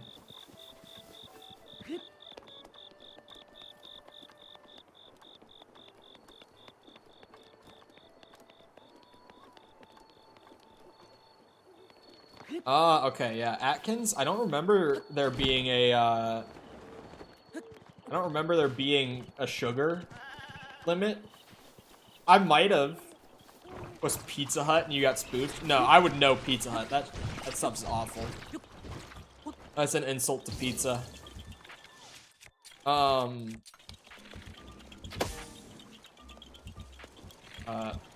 yeah, I don't remember there being a limit on my sugar.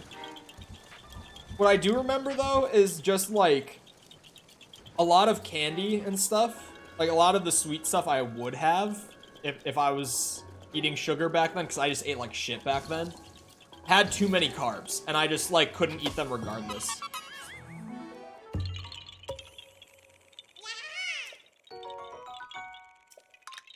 I was in ketosis for the whole thing, so I must have been limiting sugar. There's no way that I wasn't. I had like the test strip, and I checked it like every couple weeks, and I was in ketosis for like the whole time, so I must have not been eating sugar. I did shave into a goatee before growing it back to this. At 1.5k I had to shave clean, and I did. But the day before, like the day that we got 1.5k, I shaved into a goatee for a day before I shaved the rest off. I've done it.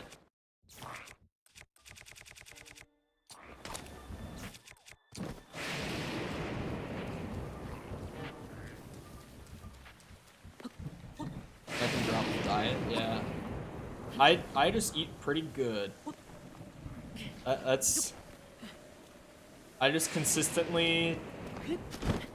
Like, if I just make good choices, for the most part, every day, I don't need to, like, full diet again. It's great. I way prefer doing it that way.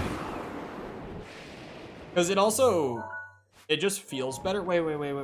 Was I on the thing? I was on the thing. Oh my god, I thought I had to go higher. So dumb.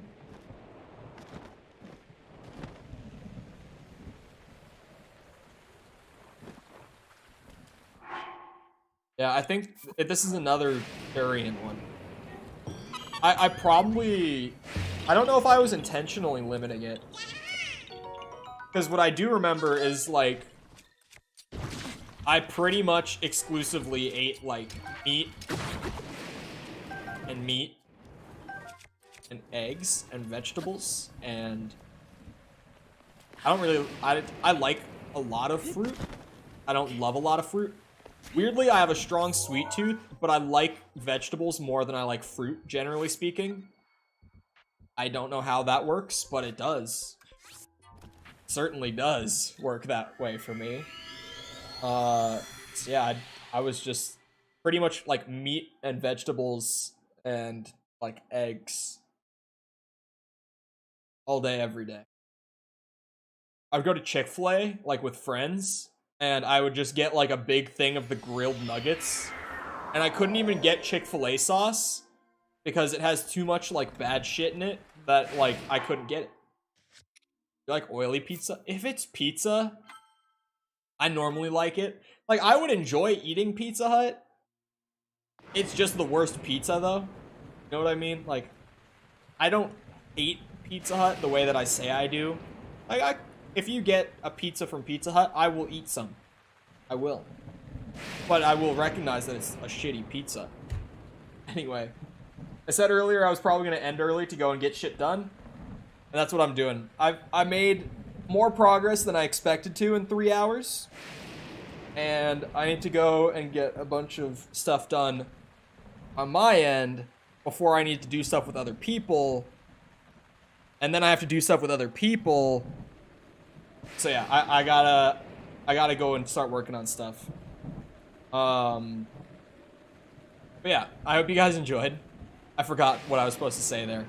If you did enjoy, and you haven't done so already, feel free to go ahead and leave a sub, come back another time. We're finishing this up. Tomorrow, the Callisto Protocol comes out. Be there, or be square. That game is gonna rock. It's gonna be so good. It's gonna be nice and spooky. It's a survival horror game. If you've seen Dead Space, it's the team, well, it's a lot of the team that did that. It's not the whole team, but it's a lot of devs and designers from the original Dead Space who came back together after EA screwed them over. And they made a spiritual successor that they've been working on for years, and that's the Callisto Protocol. So, it better be damn good. It looks damn good. If you go and look at a trailer after this, you'll probably be like, yeah, that looks pretty solid.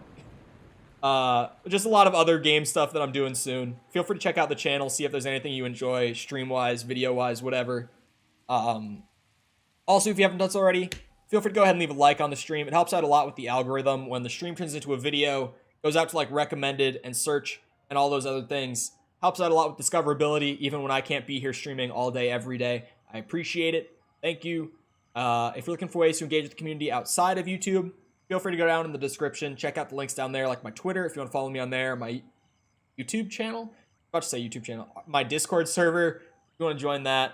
Anything of the sort you could find down there. Other than that, though, once again, I hope you guys enjoyed. I'll see all of you guys back here next time. I hope you all have a great rest of your day. Thank you for coming to the stream, and goodbye.